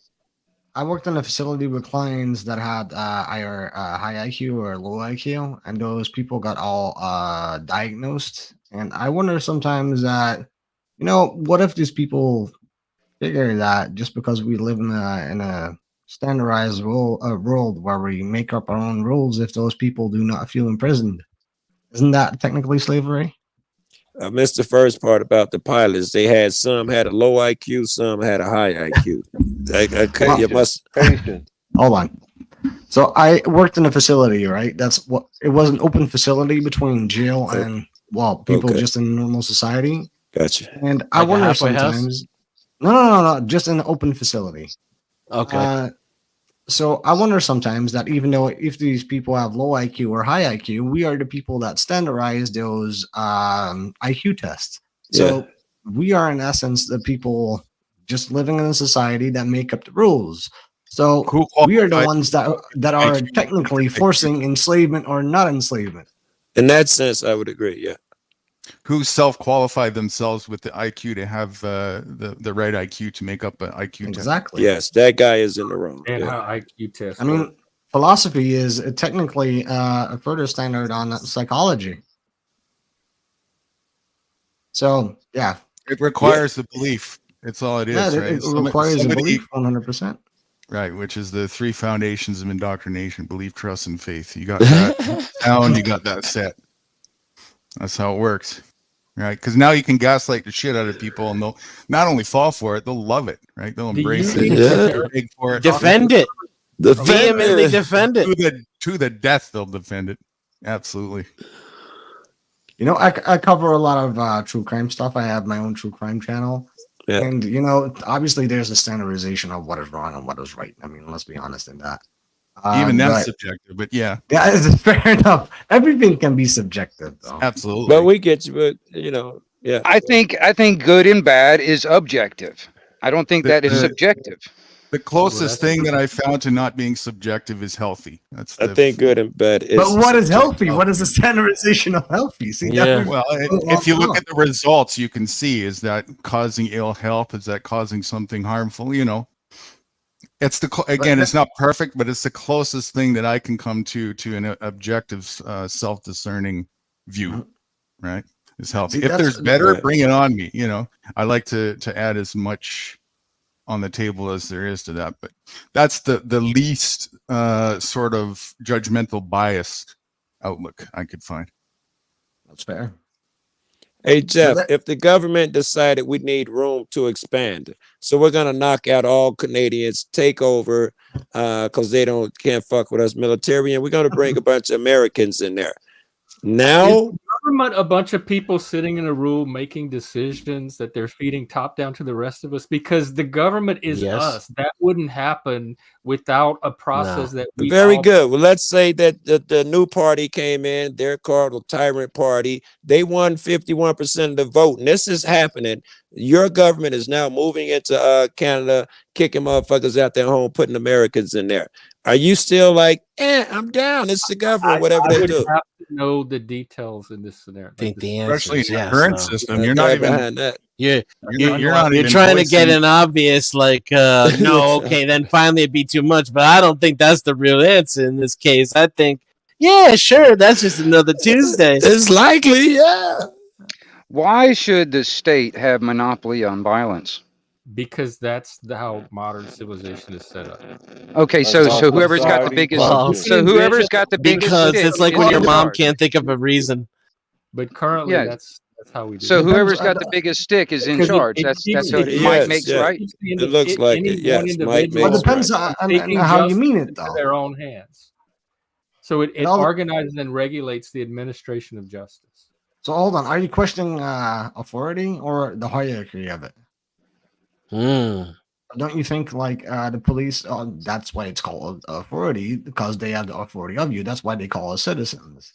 So they're here to protect us because we vote for them. If I don't have the right to go over and detain somebody and put them in a box in a cage somewhere, what gives the government to do that? They're doing it for the people. Just for the society. You know, your right to do that actually is what it was based upon. I want them exactly. I mean, if I don't have that right, how can I give that right to the government? You're supposed to, though, because you're part of the society. You are supposed to have that right, and when there's a crime or a wrong being done, but I'll get punished for it if I do that. If I was to do that, like for instance, if there was right, because now it's been delegated entirely, so now you don't have it, and the guy with no respect or accountability for it is the only one who does. Yeah. Well, you get to call the police, Jeff. I feel like I'm forced to call the police. That's true. I mean, in a situation, police. Why would if I hated the police, I wouldn't be calling them. I would be finding every reason not to call them. Why are you forced to call the police? I don't want another man to do what I should be able to do myself. Like for instance, but I am forced to do it. Otherwise, I'll go to jail. If someone hops on my property, I should hit them in the mouth, call a couple of my guys. I'll handle it. I don't need the fucking police, but I'm forced to call them to stay out of jail. Yeah. When are you forced to call the police, though?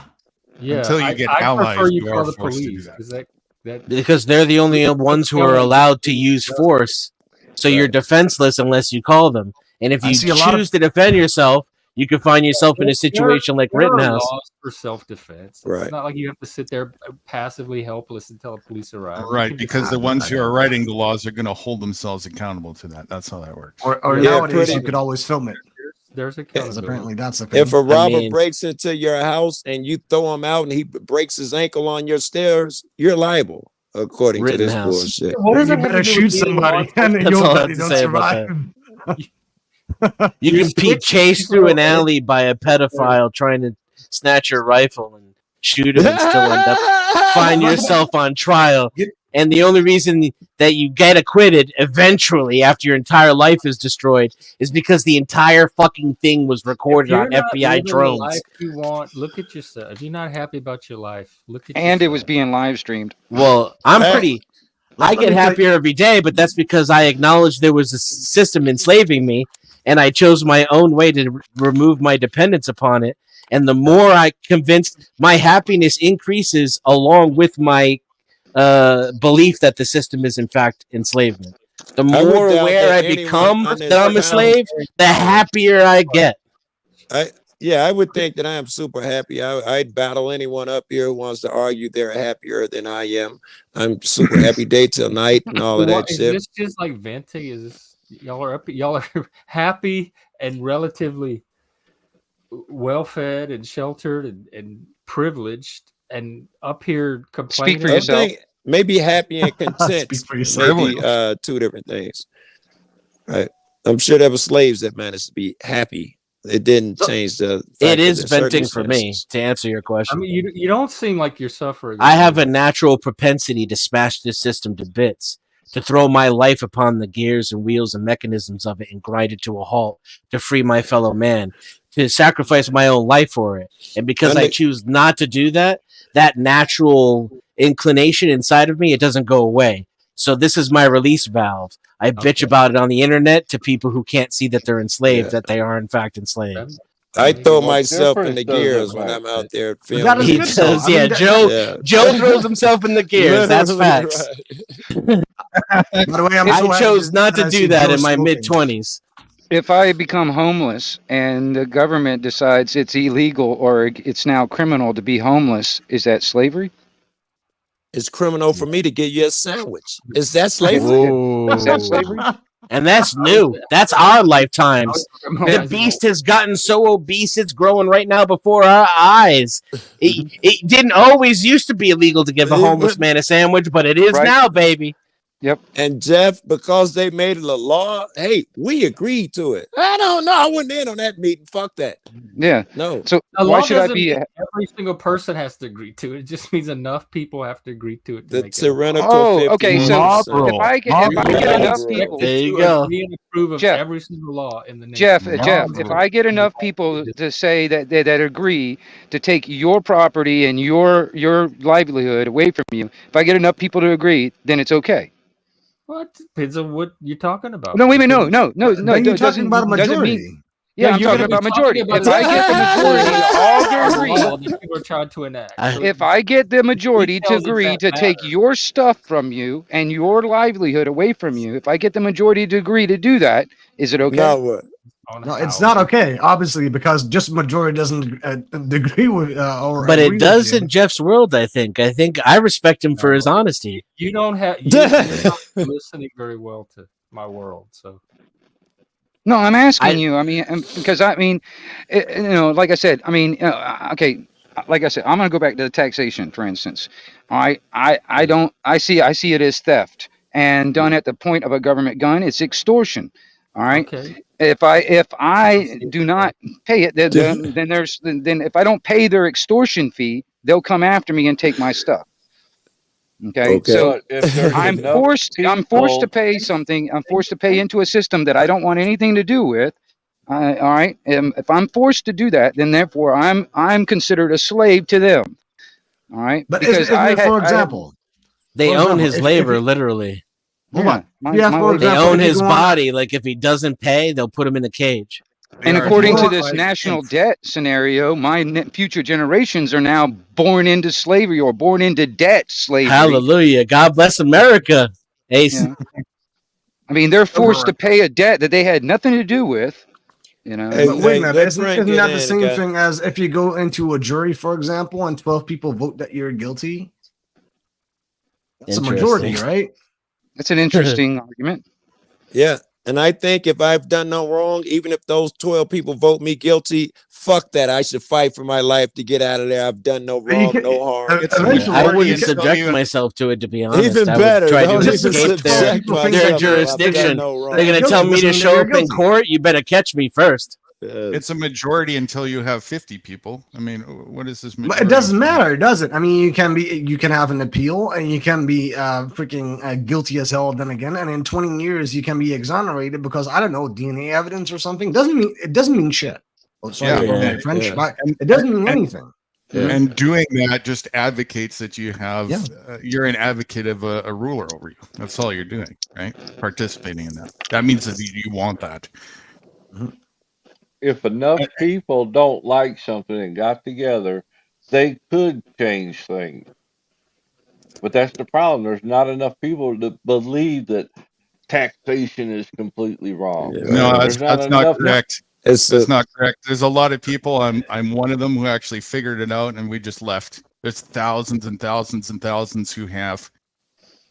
And there's a lot who believe it, but they don't have the courage or know how. We got what, 350 million people in the U.S. So you have to get the majority of those 350 million. Not I suspect if that was the case, I'd be in trouble wherever I go, and I'm not. I have literally the perfect example for this.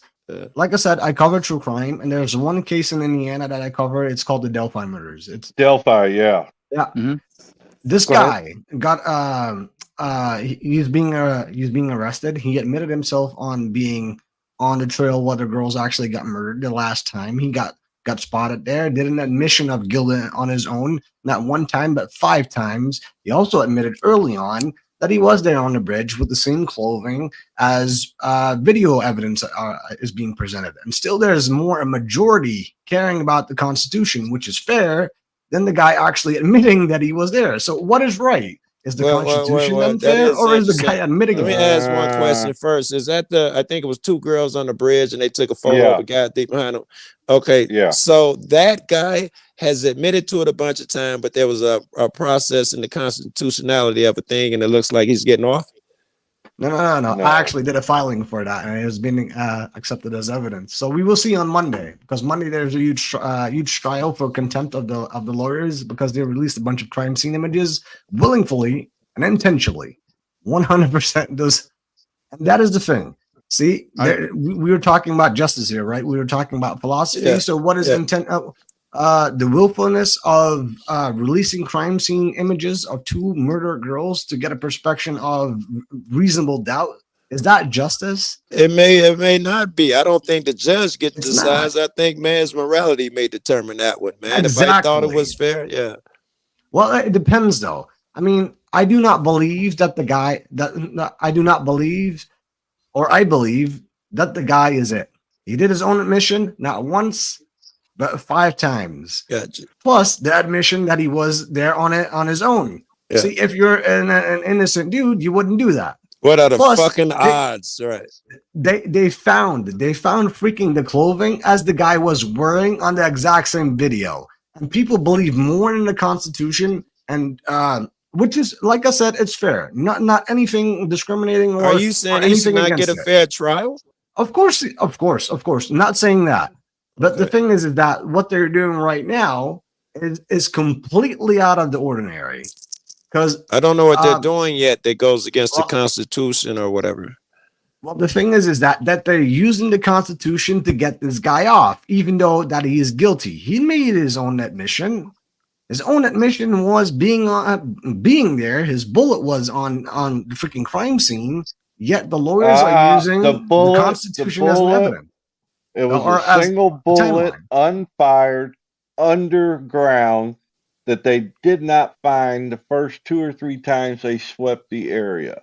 Do you know the evidence? Because that is not in the affidavit. Plus, it's not ruled as evidence that they found it in 2 weeks. It's been found the first day. I can guarantee you. But that is the only shell that they found that was unfired that does not match the other shell casings that they found. Other shell casings? What other shell casings? I thought they found some other shell casings around. No. They tested it out of his bullet. Frank, let me ask you: when you say he admitted, he was just admitted that he was in the area, or he actually did the murder? Oh no. He admitted that he saw 3 crucial witnesses the last time that they saw the girls. So he didn't admit to the murder itself. No, he did. Yeah, he did. He did in prison. Oh, in prison, he admitted to it, to the murder. 5 times, he says. I don't know the story that well, so. But Joe, that they didn't put him in county lockup or in judicial lockup to hold him for trial. They put him in prison segregation. Well, they put him in jail first, and if you want to go to jail to prison because the judge actually ordered that, you have some mental health issues. You know, the place that they put him in, it's called Westfield Correctional Facility. That used to be a formal mental health care facility. They put him there for a reason. And obviously, due to HIPAA violations, they're not going to release why he was put there. Yeah. Because the guy ate his own papers. I mean, I'm not sure about you guys, but that ain't healthy, is it? Yeah, I just want to respond real quick to Chuck, what you said a bit ago. It's not only not necessary to wait for a gaslit mass to come to their senses for you to do what you want to do in life as you see fit. You just need to take measures in the face that you might get resistance to that. That's all. I'm a living example of doing exactly that. I just don't like the idea of everyone that wants to be free has to be pushed out and I don't like it. I mean, because everybody's like, oh well, you don't like it, just move, just get out. I mean, so everybody that wants to be free and stay away from the system and out of the system, we are all being pushed out. That's the philosophy of it. It's like, just go, get out. Yes, participate. To that, I'd say taxes will set you free.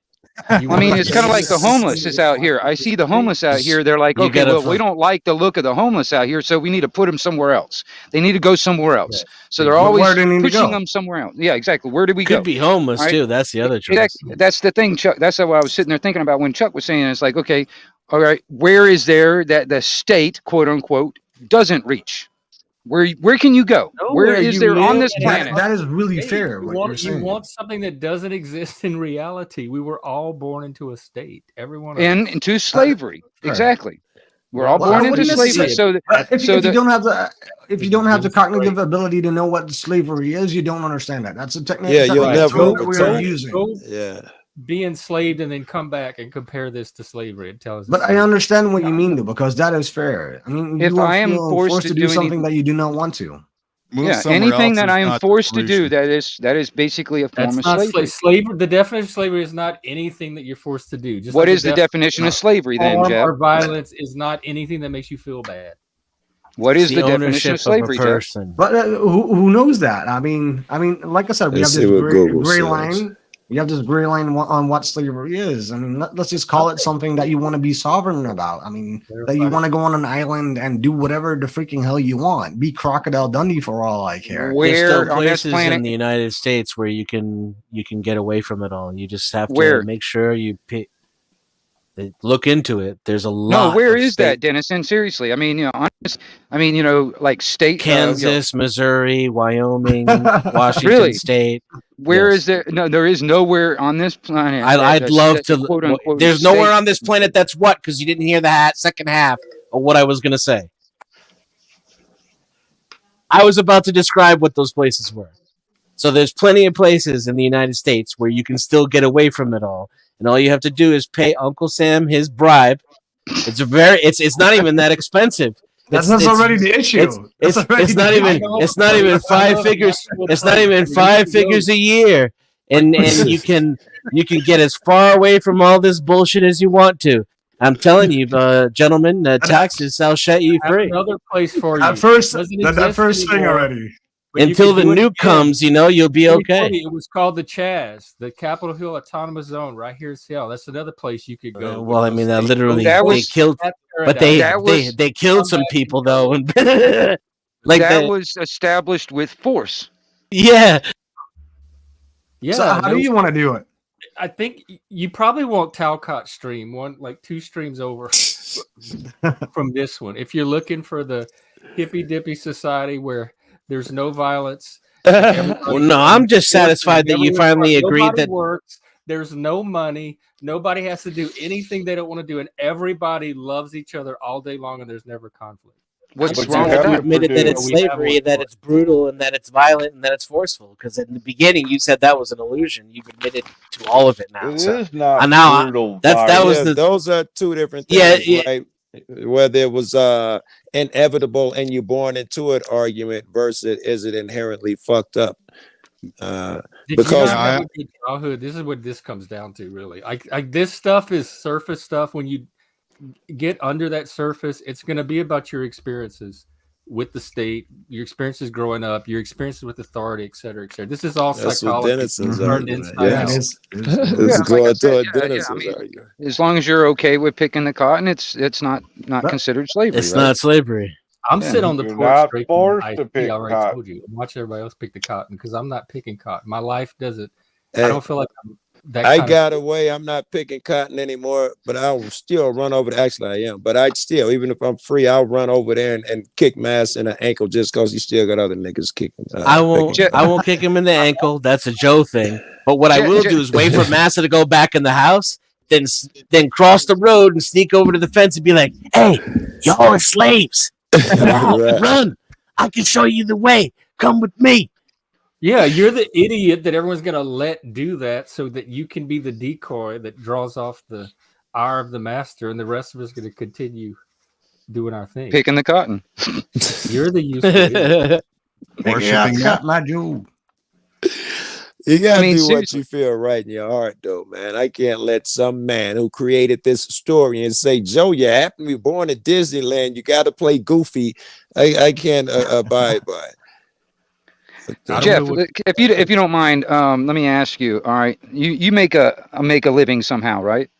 Yeah. You don't have to get details. Just you make a living somehow to keep everything going, and where you got that apartment that you're living in, or whatever the house you're living in. You got to make some kind of an income coming in to pay for all that, right? Yeah. Okay.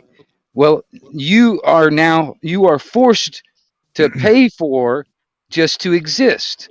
All right. Funny because how honestly, the animals don't have to do that. So you just want to be taken care of. You want to be like a cat. No. I think self-governance. I would argue that self-sufficiency is definitely a good thing. Yeah, statism is being taken care of. But when you're forced into just to exist, if you're forced to pay just to exist, that is okay. You're not forced. I choose where my income comes from. Okay, but do you get? Do you have any of that income taken from you in the form of taxes? Do you know how to exist without it? Can you exist without it? I don't have a problem with it. Yeah, I have plenty left over. I don't have a problem with it. Do you know how to exist without an income and without money? Yeah, I've existed without incomes before. Yes. Do you know how to thrive? I much prefer existing with one. I'll tell you that. Do you know how to thrive without any of this? No, I haven't even figured out how to thrive with an income. Thriving. So at the moment, you're dependent on that, right? No, that's kind of funny. I was watching. I wish I still ain't figured it out either. I was watching yesterday an episode about dual survivor, and it's about this. I don't know this native guy and this other military experienced guy going into the wild and just surviving, And this guy Cody, he lives somewhere in Arizona, like underground. I was like, does this guy pay taxes or does he pay with walnuts or something like that? Cody sounds at least free. right? It's got to be The nice. guy only watched the episodes, my man. It's addicting. The guy only walks barefoot, and he did it for 20 years. I had a buddy who does that. The homeless dude got kicked off a bus or something because he was barefoot, and the guy started going around barefoot in protest, and he did it even throughout the winter, man. I don't know how many years. Eric Brandt, maybe Anarchy knows better, but I don't know, 10 years, 15 years, I don't know. When I met him, he was still running around barefoot. We went out and the Christmas parade, we picketed, protested, whatever you want to call it, the Christmas parade. And it was snow on the ground, and he was out there barefoot. Mm-hmm. I mean, what is the point? I mean, trust me, I do a lot of American cases, and I always been called, I don't know, just because I'm a foreigner, I don't have a right to speak. I'm like, dude, you might be American, but I'm pretty sure that you were somewhere in history European too. So what is No your such issue? thing as a foreigner, unless if you believe in that bullshit. Yeah, you can't talk about marriage unless you've been married. That argument doesn't hold. Yeah, it's like you cannot talk about children just because you don't have children. Yeah, doesn't mean that you're a shitty parent, but hey, it's okay. But that kind of argument, like, oh my god. I get it. I got. All right, when it comes down to it, I understand, Jeff. You're okay with the way things are. Yeah. All right. So, all right, but that's fine. You're allowed to stay in the matrix if you want to, but for the ones that want to get out of the matrix, you should want better for them. You should want them to have what they want. That's the issue. I mean, where do you go? Exactly. Where do I go? If I'm supposed to fucking just go somewhere else, where do I go? Why is it a matter of no. You're not supposed to go. So you are wanting to go. So no one's like the supposed to part you're adding in. No. I'm being told. I'm being told by people if I don't want to participate in. You don't want to participate in the system. If I don't want to participate in the system, listen. If I don't, in you. Exactly. If I don't want to participate in the system and everybody wants me to participate in the system, they're forcing me to participate in the system. All right. If I'm not consenting to it, I'm not wanting to participate in it. I want to sit there and live my life. I want to govern myself. I want to sit there and actually, provide for myself. I want to actually grow my own food, which they're trying, as of today, they're trying to take that away from us as a natural right. All right. And according to these words they write on a piece of paper, calling it law, sprinkle some pixie dust, and we all should bow down and obey.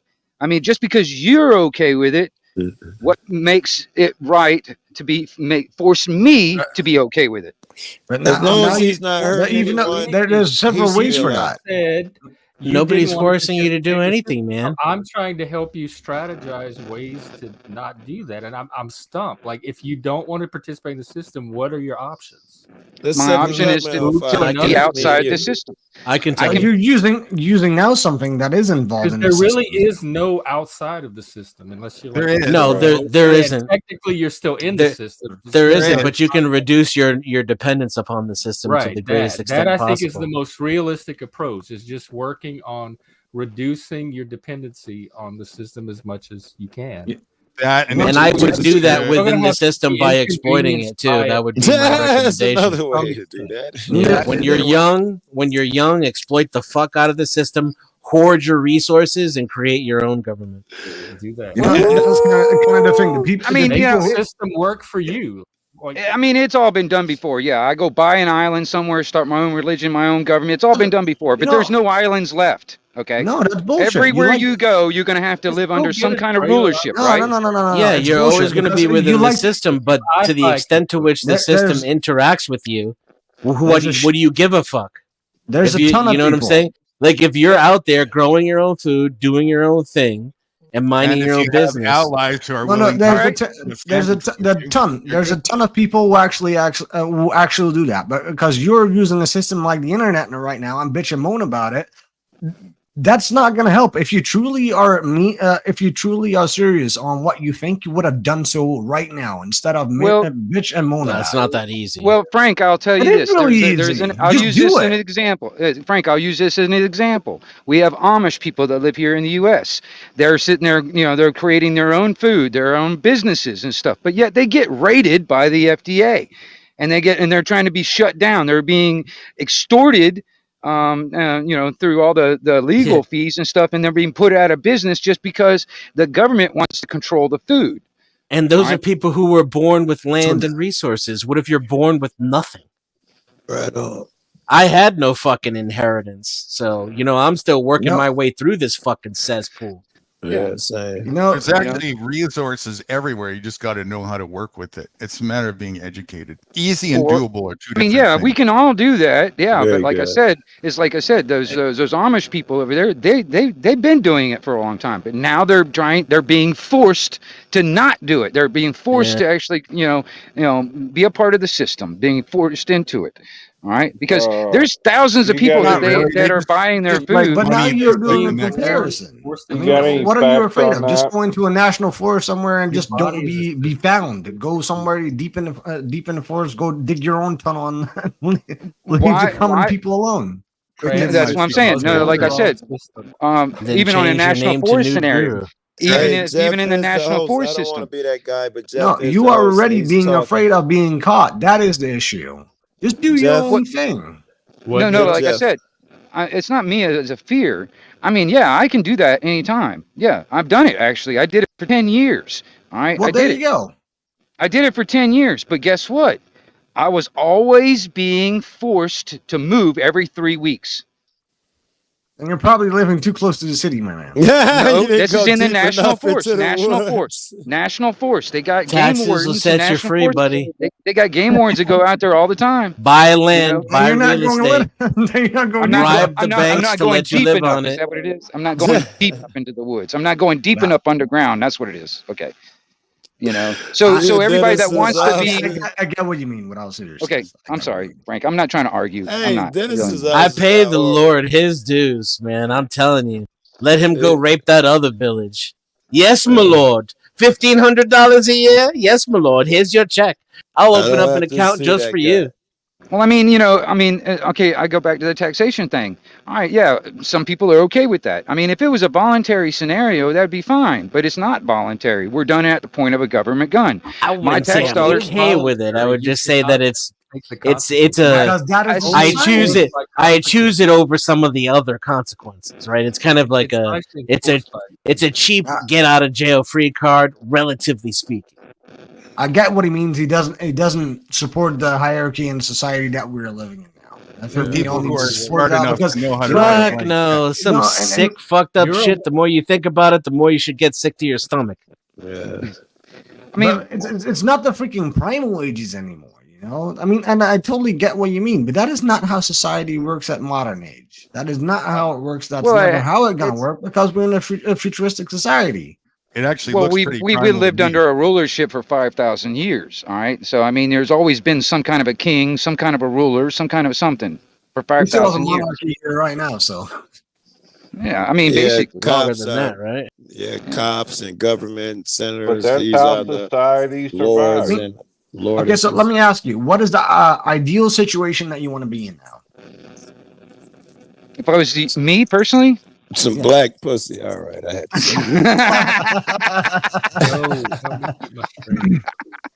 had to say. Sorry. I mean, if you want to be one with nature, well, nature needs to reproduce, don't they?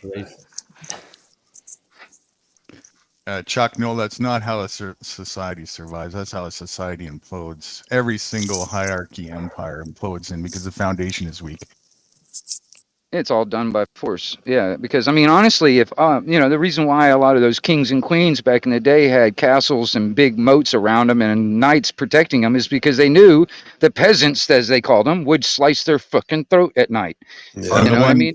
The ones who understand that dynamic are the ones who get to be perpetually carried forth because they're not the ones who have their throats sliced. It's at the demise of people underneath, right? Collateral damage. I mean, because honestly, it's basically it's forcing behavior. They're forcing people to behave a certain way. It's basically taking us out of the wild or natural state Nature, into a domesticated animal. Civilization, That is civilizing. that is domestication. But who is the master? Like me and my dog out here. My dog has really, I mean, seriously, that's domesticated. My dog is domesticated. My dog depends on me. My dog loves me because, but I'm the master. But my dog still loves me. You know what I mean? Who says your dog loves you? Oh, my dog. I don't know why you just don't. No. It's the same thing. It's the exact same concept that we're living now. We give the interpretation that our dogs love us, but he's like, yeah, the dude gives me food. Otherwise, I have no way to survive. I don't have no other Exactly. options. Yeah. Because we most people don't know how to be a self-governance and how to Isn't that slavery? Yeah, but you exist in a society with other people, whether you want to accept the fact or not. You are not on your own planet. You share a planet with other people. I'm okay with that aspect. So you have to that's fine. Accommodate yourself to that fact. Right. So I can't hurt him and he can't hurt me and take my shit. I can't take his and we should be okay. And if he steps outside of that, I get the murder. Modern society is a little more complicated than that. So we need extra levels of regulation for things. Why is that? Why? I was going to ask the same question. Why? You know, there's a guy. There was a guy out there. The complexity and the size of modern society and the scale. Elaborate on that. What do you mean by just living miles from your neighbor and agreeing to kind of stay out of each other's way doesn't work in this hyper complex modern society. That would be because of the regulation. Then making sure we can identify vehicles if there's an issue and trace it to the person that owns the vehicle, is registered to, accountability, all that stuff. We can't just let how many billion people do we have on Earth just live and leave each other alone and just behave and work it out. We don't live in that kind of society. There are too many of us. Well, because we were born. So the people who do, we don't like how you live. Regulation isn't solving that, though. Regulation. What if you like your neighbors? Regulation is making it worse. It's not solving that. It's appointing accountability outward to solve that instead of taking accountability for that. But that's why we have democracy, right? Right. It's an excuse. It's a scapegoat for self-responsibility. Democracy. It's a scapegoat for taking responsibility. So now we just delegate it and point it out. It sounds like you don't want. You want to avoid responsibility. You want the freedom and none of the responsibility that comes with it. Like what responsibility? What are the responsibilities? You just want the freedom to do what you want to be left alone. What responsibilities do I have to other people? To the people that you share society with. I would disagree. I know a little bit about Guru. He feels a responsibility for the people he shares society with. Guru does. So it's like you still want to live alone and be left out of society, but you still want to go to the supermarket. No, that's me. I don't need any of that. That's not me. And I won't go to the supermarket. I'll pay somebody else to go. Let me ask you. It's the same thing. It's the exact same thing. You're still making use out of fucking products. That's me. Not Nudie. That's me. And he's still a free man. I got no problem with that shit. If you want to be isolated, that is fine. There's nothing wrong with what if everybody, what if everybody as a whole had the mentality of self-sufficiency and self-governance? First world slavery. The mentality, that is where it's being questionable. Nobody Who has would build the roads? Mentality. Okay, exactly. All right. Like I said, when it comes down to you're born into a plantation, so you don't know any different. All you know is that. Let me understand. What is your definition of plantation, though? All right. You have a master, and you are forced to actually create a product or service for that master, and you have no choice in the matter because you can't go anywhere else because you'll be on somebody else's plantation. And I love that definition. May or may not be. Hold on. You being born by definition says that your master is your parents. Yeah, it's a prison planet. No. See, when I was born, the master is the so-called system that I was born into. All right. Now I am forced to participate in this system because I'm born on this land that I sit on, because the system that was here before I existed is now saying that they claim my life. All right. They claim my life and my ability to make any kind born. Do you not have the freedom to not participate? No. Hold on, but of course not. But what is your definition of a master, though? I mean, I don't get that. Is that the government? The master are the rulers, are the masters. The system itself is the master. All right, that's the rulers. All right, the ones that are in control, the ones that have the stick. What makes you think that there is a control between the government? Is that like the society that you live with, or is it that the actual government? They wear a uniform. Is it okay if I answer that? The uniform is based upon a society that you actually vote upon, and if you, I'd love to answer that. Go ahead. I'd love to answer that question. What makes me think that there's some kind of rule coming from the government? Yeah. I've detested and loathed it my entire life, and so I've tried to step outside of it several times, and they remind you very fucking quickly who's in charge. What happened? Well, then you get enough people who change. And then what happened? Well, then what happened? Like you have interactions. What happened? You have interactions with law enforcement. You find yourself unemployable. You find yourself without access to certain government services that everybody else has access to. Oh yeah, Dan. Well, you're talking about living outside the system. Then you shouldn't be able to live outside the system. Dan made a comment way earlier about turning to the government for help, and because of your demographics, you were refused. I wanted to hear that story. Oh yeah, I wouldn't say that's an example of what I just referred to, but I can tell that story. I was living. I had a roommate. We were sharing an apartment, and I lost my job and couldn't uphold my end of the financial obligation. So I went and applied for government assistance, and they refused me. But when I finally got to the last lady who told me no, she kept asking me these questions like, "Are you sure you're not black at all? Are you sure you don't have any Native American blood?" Things of this nature, because if you can check one of those boxes, they'll give you assistance when otherwise, you wouldn't get it. I would have to say, like today, if I needed that help and I went back and asked for it today, I would just check the box and lie and say, yeah, like you said. I mean, how does but she at the know time, it was giving you a wink. Well, she was asking, and I filled out the form and said that I wasn't. And she's like, "Are you sure?" Trying to encourage me to change some of my answers. Yeah, I totally understand. I've been in so many job interviews where they be like, "Are you sure you're not white? Because we could get you that job if you were white." And I never get the job. I think it's inequality under the law, and I don't think that's just. I don't think that's reflective of a free and just society. I agree, but I mean that's what affirmative action is. Yeah, I think that's wrong. I think that is a case where that aspect is wrong, but the rest of the shit we agreed to. No, I didn't say. I said there's I said it's a huge system. There's portions of it that are corrupt. I mean, we talking about taxes and all of that shit. You like, I love that shit. Affirmative action, no, that shit's wrong. Levels of effectiveness depending on where you are. What's the parts that are corrupt? I'd like to see your view on that. I'd like to know what ones work. The statement that any system you have is going to have some level of corruption. Oh, okay. There's no zero corruption. So any system you can anticipate some minimum level of corruption. All right, sure. What about the current That's system? all I was saying. Not any specific system. Sure. But I just don't assume that there's ever a corrupt free system. You just have to go to the just call to the DMV and you need your license renewed, and you just need to call somebody that's in a pissed off mood that just got divorced or something like that. Yeah, they're probably gonna deny it. You call the next day and it gets accepted. That's not slavery. The DMV is kind of the ultimate artistic expression of American but it's about person. It is on person to person. It doesn't necessarily need to be corruption, but just encounter everybody with a bad day. Yeah, that's it. When I went to the DMV, we're humans. We have a human nature, and we all share a planet together. That's going to happen. Look, when I went to the DMV, say that planet is good though.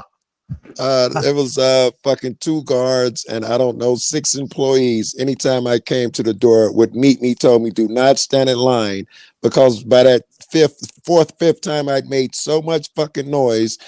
They'd see me coming in across the parking lot. They run to get the security and the bosses and the supervisors. They told me, they'll ever stay in line. Come get me. This is so-and-so. This is so-and-so. It's tyrannical, and fuck the DMV. You don't seem oppressed to me. You seem like you having a pretty chill. I have a fun, I have a ball and all that. But I'm not crazy, man. It's amazing what you get used to. I lived in the ghetto, man. I've been shot at so many times, and horrible nonsense by the gang shit. I joined at 10. Those rules were fucking insane. I used to agree to them because that guy lives on the other side of the viaduct. He's the enemy. I bought into the brainwashing for years and all of that shit. I'm happy as a motherfucker, but I've seen a lot and I still know that these things are true. I live in Beirut and it's fucked up, but it don't stop me from being happy and calling out wrong as I see it. You use the word oppressed. What's your definition of that, if you will? What does that mean, oppressed? If I use it, it's going to be the same thing as the slavery shit. Right, it would be for me too. But Jeff just said a second ago, you don't seem oppressed or whatnot. Well, what's your view of in the sense of slavery? He doesn't seem like he's enslaved to me. And right, he seems like he's living a pretty good life. We've got one that can see. Autonomous, independent, free life. In the corrupt question, when you said earlier that just in general, I concur completely. A system, especially hierarchy-based, is definitely going to be corrupt by default. The current one that's in form as we speak, though, what do you see that's corrupt about that? I mean, like I said, it's so big. You could find corruption in any area of it. At the federal level? Any level. I mean, just anything that you see that... Yeah, I'd like to hear it in your mouth because I got a million. I worry about the wokeness like creeping in at the federal level, like pushing policy, like circumventing the actual legislative process to push through policies that favor progressive ideologies and agendas without having to actually officially make law around the policy. So I worry about stuff like that. I gave the example earlier, being from Louisiana, our prison system there, it's the largest one in the world, and they have to constantly keep it full. It's a for-profit private prison system. So there's an incentive to constantly keep the prisons filled that might lead to you taking certain actions that you might not normally take if you didn't have that pressure. Yeah. Would you say that connects to wokeness, though? Do you have an example? No, of that how was woke that was a totally separate example. Do you think there are examples of wokeness? How did you put it?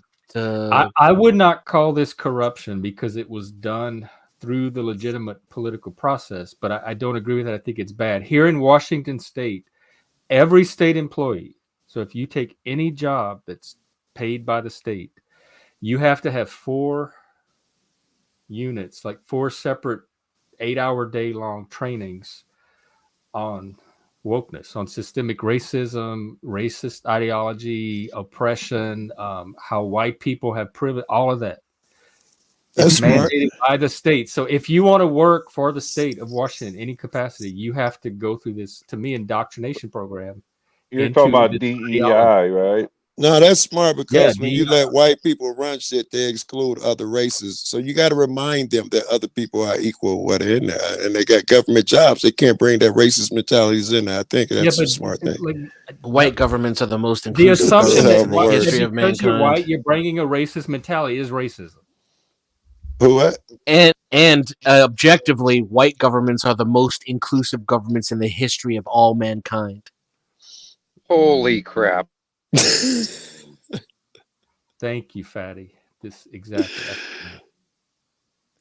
I was joking a little bit about the you gotta teach white motherfuckers that, but there is some truth in that because this society was built on all of these sexy racist motherfuckers that thought black motherfuckers would jump off a cliff. They became lawmakers, and some of their laws made it into the books. And not only that, all of the propaganda put in your face that black people are evil. You can call the police on a black motherfucker for doing something that a white motherfucker. And as the government, you need to be aware that you have these tendencies. We all, black and white, and whoever born here, to have these beliefs. I don't have no problems with that, and I think critical race theory need to be taught in all schools.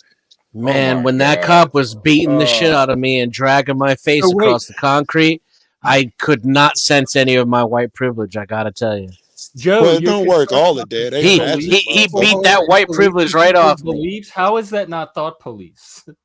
You're holding the wrong beliefs. That's what they do. It's groupthink, and they police.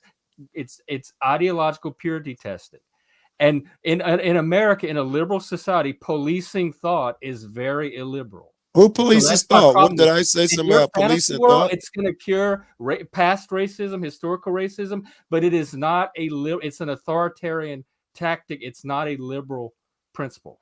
Oh, you mean CRT going around and making sure people are believing the right thing and correcting their beliefs if they don't. That is not especially basing it on skin color. Any business doing, and they are doing it at the state level here in Washington State. In so fact, you're Washington against State schools was the first state in the nation to have an entire office of DEI that they created. They have a state entity now called the Office of Diversity, Equity, and Inclusion. That was created, and now it's funded by tax dollars. So Jeff, can I conclude? Wait, Jeff, can I conclude that you're against all schools, period, not just those that teach CRT? You hate the idea of schooling, period, yeah? Where did you get?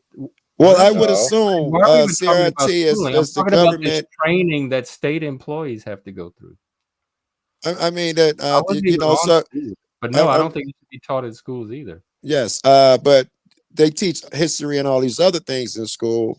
And you don't have a problem with that? Yeah, you can teach history, but you can't teach that all white people believe this thing or are this one thing. I'm not sure that's what CRT is. They're white, or they believe this thing because they're white. That's not CRT. Biases, which you can't even point that to. That is CRT. They're white. No. He's changing it 3 times now, so I'm gonna wait till he finishes with the last. You're not teaching reality. You're teaching a belief system. Yes, but most of those things that it teaches all white people believe a thing. That's not something CRT says. You just said that it's good for governments to know that white people have these biases against black people. I didn't include what you said. Yeah, I didn't include the word all, and I bet they weren't so silly to include the word all. But saying that America in general, well, then how do you determine which white people and only white people need to hear this message? How does the government determine which white people need to be re-educated? You don't have to determine that shit. Everybody hears the message the same way everybody heard the bullshit that said black people were less. Gordon Peterson, they're putting him away. So you think that was good when they heard black people were less? People what to believe. I do not. I think it needs, at this point, they said it so much that it need to be rebutted with some positive propaganda. Or so black people are not less. So why don't we start with black people are not less instead of white people are the problem? Who said that fucking CRT starts with white people are the problem? That is definitely what CRT says. And you literally just said white people need to be reminded because whenever they have governments, they exclude everybody. Yes, because it was the bullshit from the 60s with the racism shit was embedded. With this 2024, we're not in the 60s. Some rich white motherfuckers still exist. That's all of laws. But because of the few rich white motherfuckers that are still in the 60s, they think all of America needs to be re-educated for something that most of us has already moved past from. What most are you talking about? When I still get now, if you've moved past it, you're racist. I still get called nigger because I'm black. What all the reality you talking about? Black people still get less loans, less everything. What are you talking about? Level, at the governmental state level? At any you fucking put Google to use. They call you that? Excuse me? You go into the DMV and they call you these are governmental officials calling you. This is the state calling you this? No. Or random people on the street. No, I was talking about random the environment of random people on the street at that point. But for your shit, they don't call me nigger. I'm sorry, just hard ER in state level, but they still apply those things in the sense that if me and a white guy go in for credit or with the same exact background and credit, statistically speaking, the black guy get the less opportunity. If we go in for whatever the fuck it is, statistically speaking, driving down the street, statistically speaking, that? It's written in their policy. I think you're telling the truth if you say that the average black person might have a lower credit score. I don't think you're telling the truth if you equal. I started. Yeah, I don't. Yeah, but I think now you're making up your own facts when you say that, though. I'm not making up facts. I'm going by studies. What I actually went in. All things being eaten and created these fake scores. Same things they're doing with houses now. They bring people out and had a black people home and have them rated for what they think is worth. Then they take the black pictures out and put white pictures in, and suddenly the value goes up a few $100,000. It's a real thing. So what do you want to do about that? Like, why do you think that is, though? everybody, a like bunch these 4 of weeks of training reasons. that Washington State has. You want them to teach. And what of those reasons have to do with white people bad? Black families. God, none of them have to do with white people are bad. All of us have what been is tricked. the issue? All right, so do you need to take that CRT shit out with the trash then? You got to put it in there because you got to, I hate to say it, but you got to give, now this is me talking, white people medicine. If you don't force them to talk about it, that's why black people was in there for slavery and all that shit so long, because white people are content to looking the other way. Martin Luther King says not the hardcore KKK I have a problem with, it's the so-called good white people content to look the other way. So yeah, I'm okay with giving you niggas some medicine if it stands a chance of fucking equality coming in. You won't do it on your own. I'd say there's far more black people that are content with it right now. I would agree. Black people just as dumb. They need to be thought So then through. if CRT really had the interest of black people and, identifying and categorizing by skin color was actually the way to get that benefit, then they'd be criticizing black people more than they're criticizing white people. Perhaps. I don't know if the hard way criticizes in blacks, whites, or whatever. I don't even know where it criticizes. I would submit to you though that all of this, when you put white or black or anything in front of any of this shit, you're worsening the problem. Well, I would submit to you that we've tried ignoring it and playing like it didn't exist for the last 200 years, and it didn't get better. So it's time to put I don't know black where and white the fuck in front you've of it. got that we ignored race for the last 200 years. We did it for like 4 years in the 90s, and everybody got richer and got along better. And now we're going right back. For 4 years. Now we're going right back. Yeah, we did ignoring color for like a half a decade in the 90s when everybody was making more money and the races were getting along better. Now we're right back to making everything about color like we have forever. What it's years getting were worse. those in the 90s? Because I was black and I don't remember it disappearing for 4 years. Disappearing or getting better? Oh, well, we're talking about getting better. Yes, things are getting better. I thought we ignored it or we talked about it or whatever the shit it was for 4 years. I'd say that we've ignored well, not we, because generally it ain't even, you can't even put a race on it. But I'm going to throw race on there just as a descriptor. Generally speaking, white people, if you bring up race, they fucking throw up a little bit in their mouth. So the conversation is pretty much off limit. It's been like that since I've been alive, and it didn't better because before it was, you bring it up, we got straight up called the hard ER by anybody when we were kids. It was a lot worse when I was a kid. You couldn't leave a neighborhood without a 10-year-old. Grown-ups would call you that shit all the time. So it's getting better in that sense. Yeah. Okay, so I suppose if I take the other side of that, then I would just say, black people don't make good tenants. Generally speaking, I mean, you might get a really nice uppity black family that's even better than some other white family, but generally speaking, blacks just don't make good tenants. Don't want, that's why nobody wants to. No, that's why nobody wants them to move in. No, I'd certainly be willing to have that discussion. I think there's validity, a lot of good validity there, a lot of reasons why, and I think that discussion need to be having too.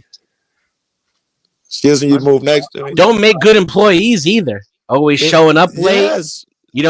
Yeah, no, and you're done. You're completely like done with the what is it? Like black people are totally way too aware of how the system takes advantage of them.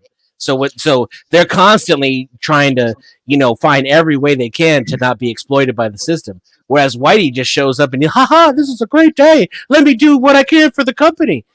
Valid arguments that need to be worth talking about. I think there's some truth to that shit. I think black people feel like they've been excluded so much that they do have a different attitude toward the system than white people. Right, and that's why you don't get hired the same. Not because of some evil, big racist conspiracy, but because, wait, let's not do that. People think you're lazy. Let's not do that. People think you're loud and disruptive. Let's not say that you don't follow the rules, that you have a sense of entitlement. Can I go without interruption? I don't know what you're doing. We'll see. It depends what happens. Right, because you're a troll. You probably got to interrupt me for sure for now. I wouldn't say you started off, you said that's the reason. Surely it's a bunch of reasons. All need being discussed. That one of them. Okay. No, I'm saying you're right. That's one of the reasons I set that forth myself.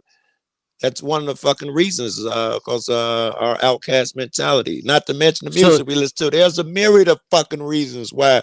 And which one do you think is more mainstream, acceptable to discuss and talk about? And which one does CRT? Which one does CRT bring up?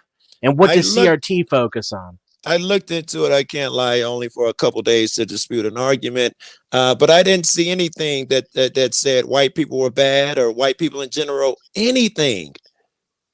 That's why I say white people are responsible for the system. Read anything about it. Yeah. For black people are oppressed by the system, and white people benefit from it exclusively. Right. And we have privilege, and there's certain features. Just by being born, the color of my skin puts me in a position of privilege. All right, let's stop there. To where I am already an oppressor, and I owe somebody some shit. Well, let's just stop at the first half of that, because I don't think we're even be in agreement there. This is why I think it needs to be taught in school. Just by born in the color of your skin, you are in America, in particularly, have nice positions of privilege. You agree with that? I think you're teaching them a false reality. Absolutely. See, that's why it must be taught. It'll never be overcome. But you're wrong. You just want to teach shit that isn't true. Stats would agree with teaching fact. Stats school is not the place for that anyway. School is where you go to get indoctrinated. But stats would agree with me that the stats don't mean shit for me. I'm not one of the stats.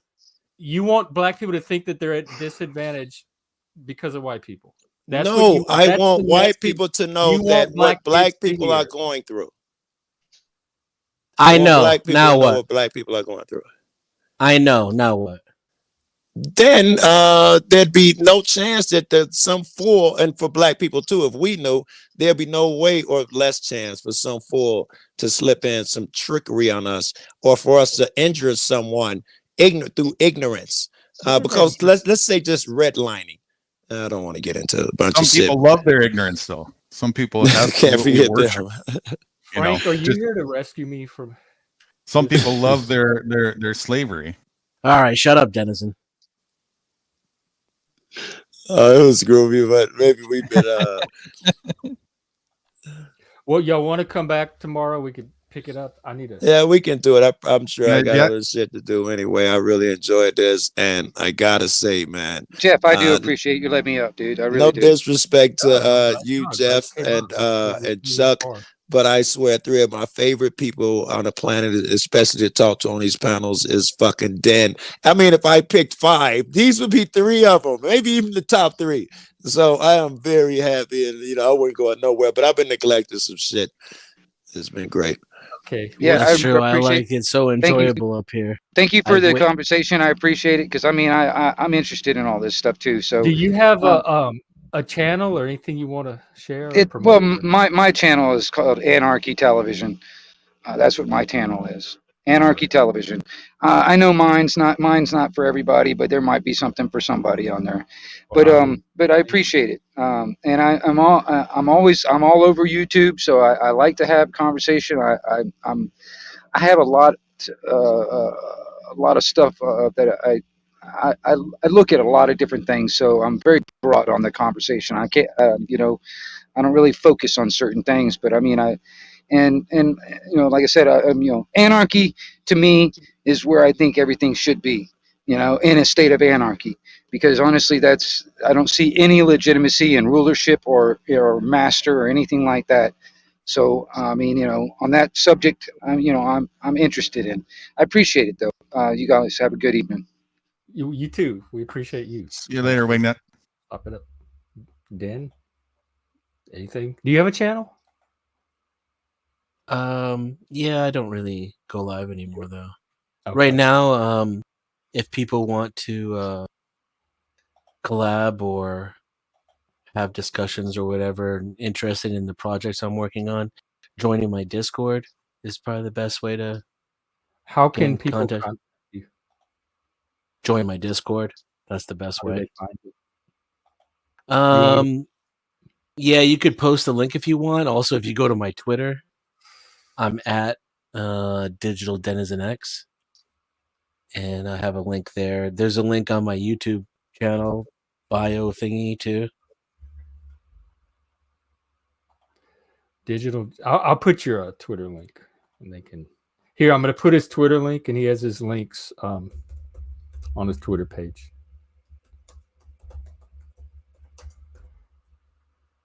There you go. Hey, Auntie. Good to see you. Okay. I was getting kind of bored with these conversations until I met you and Chris. You know, this is some. Really? Yeah, I love your perspective. Oh, wow.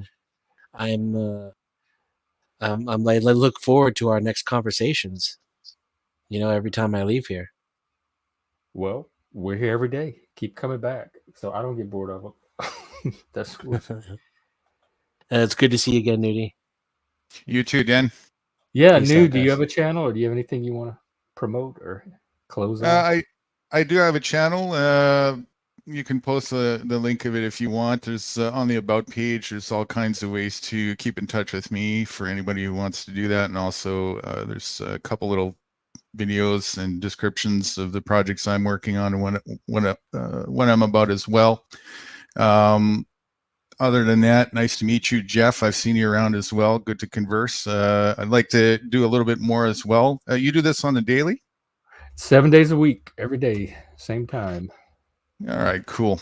Well, and if you want to do like a more structured conversation or something, we can do like a special slot for that one day. And yeah, maybe we could do that. I mean, sometimes it's hard to, when there's groups, really get a good, meaningful one-on-one.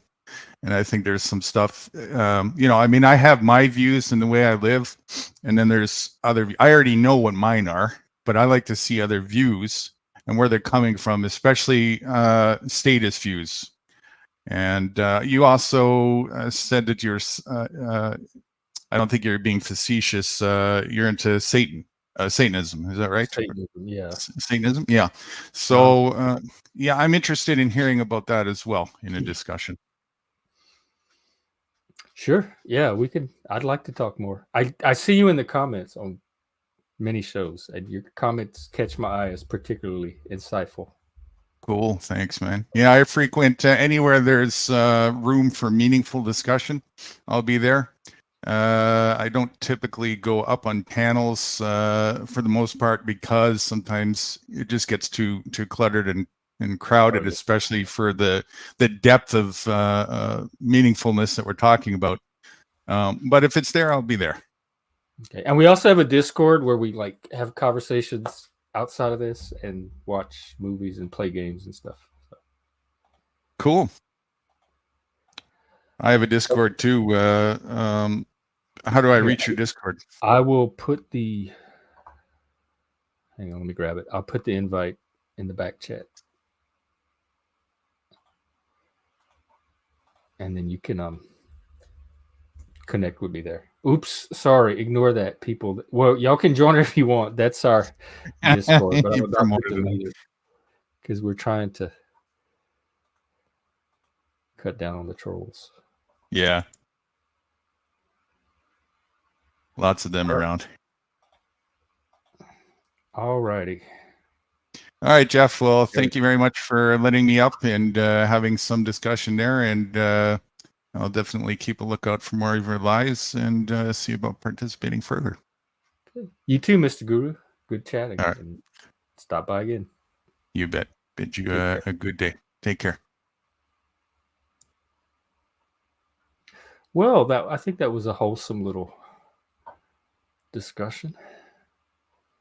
We'll see what happens tomorrow. Oh, tomorrow is St. Patrick's Day. Show up with your green.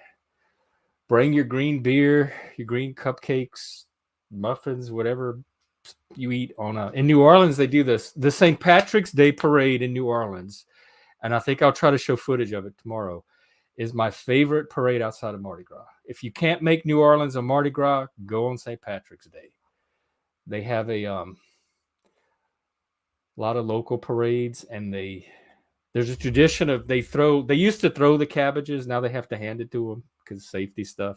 But they give you all the ingredients to make a soup. They throw cabbages, carrots, potatoes. It's a lot of fun. It's a lot of drunk Irish people clowning with the crowd. So maybe we'll take a look at some of that tomorrow and wear your green, show up with your beads, all that. We'll have fun tomorrow. And I'll see you then. Take care. We're going to watch Big Brother. No, Frank, you cannot penalize me for you have that's too much influence over the show. If you don't want to like, if we can't earn the like on the merit of the episode itself, I guess we'll just have to go without the like that day. So I'll try again tomorrow to earn one of your likes. And I'll see you in the Discord in about 5 minutes. Take care.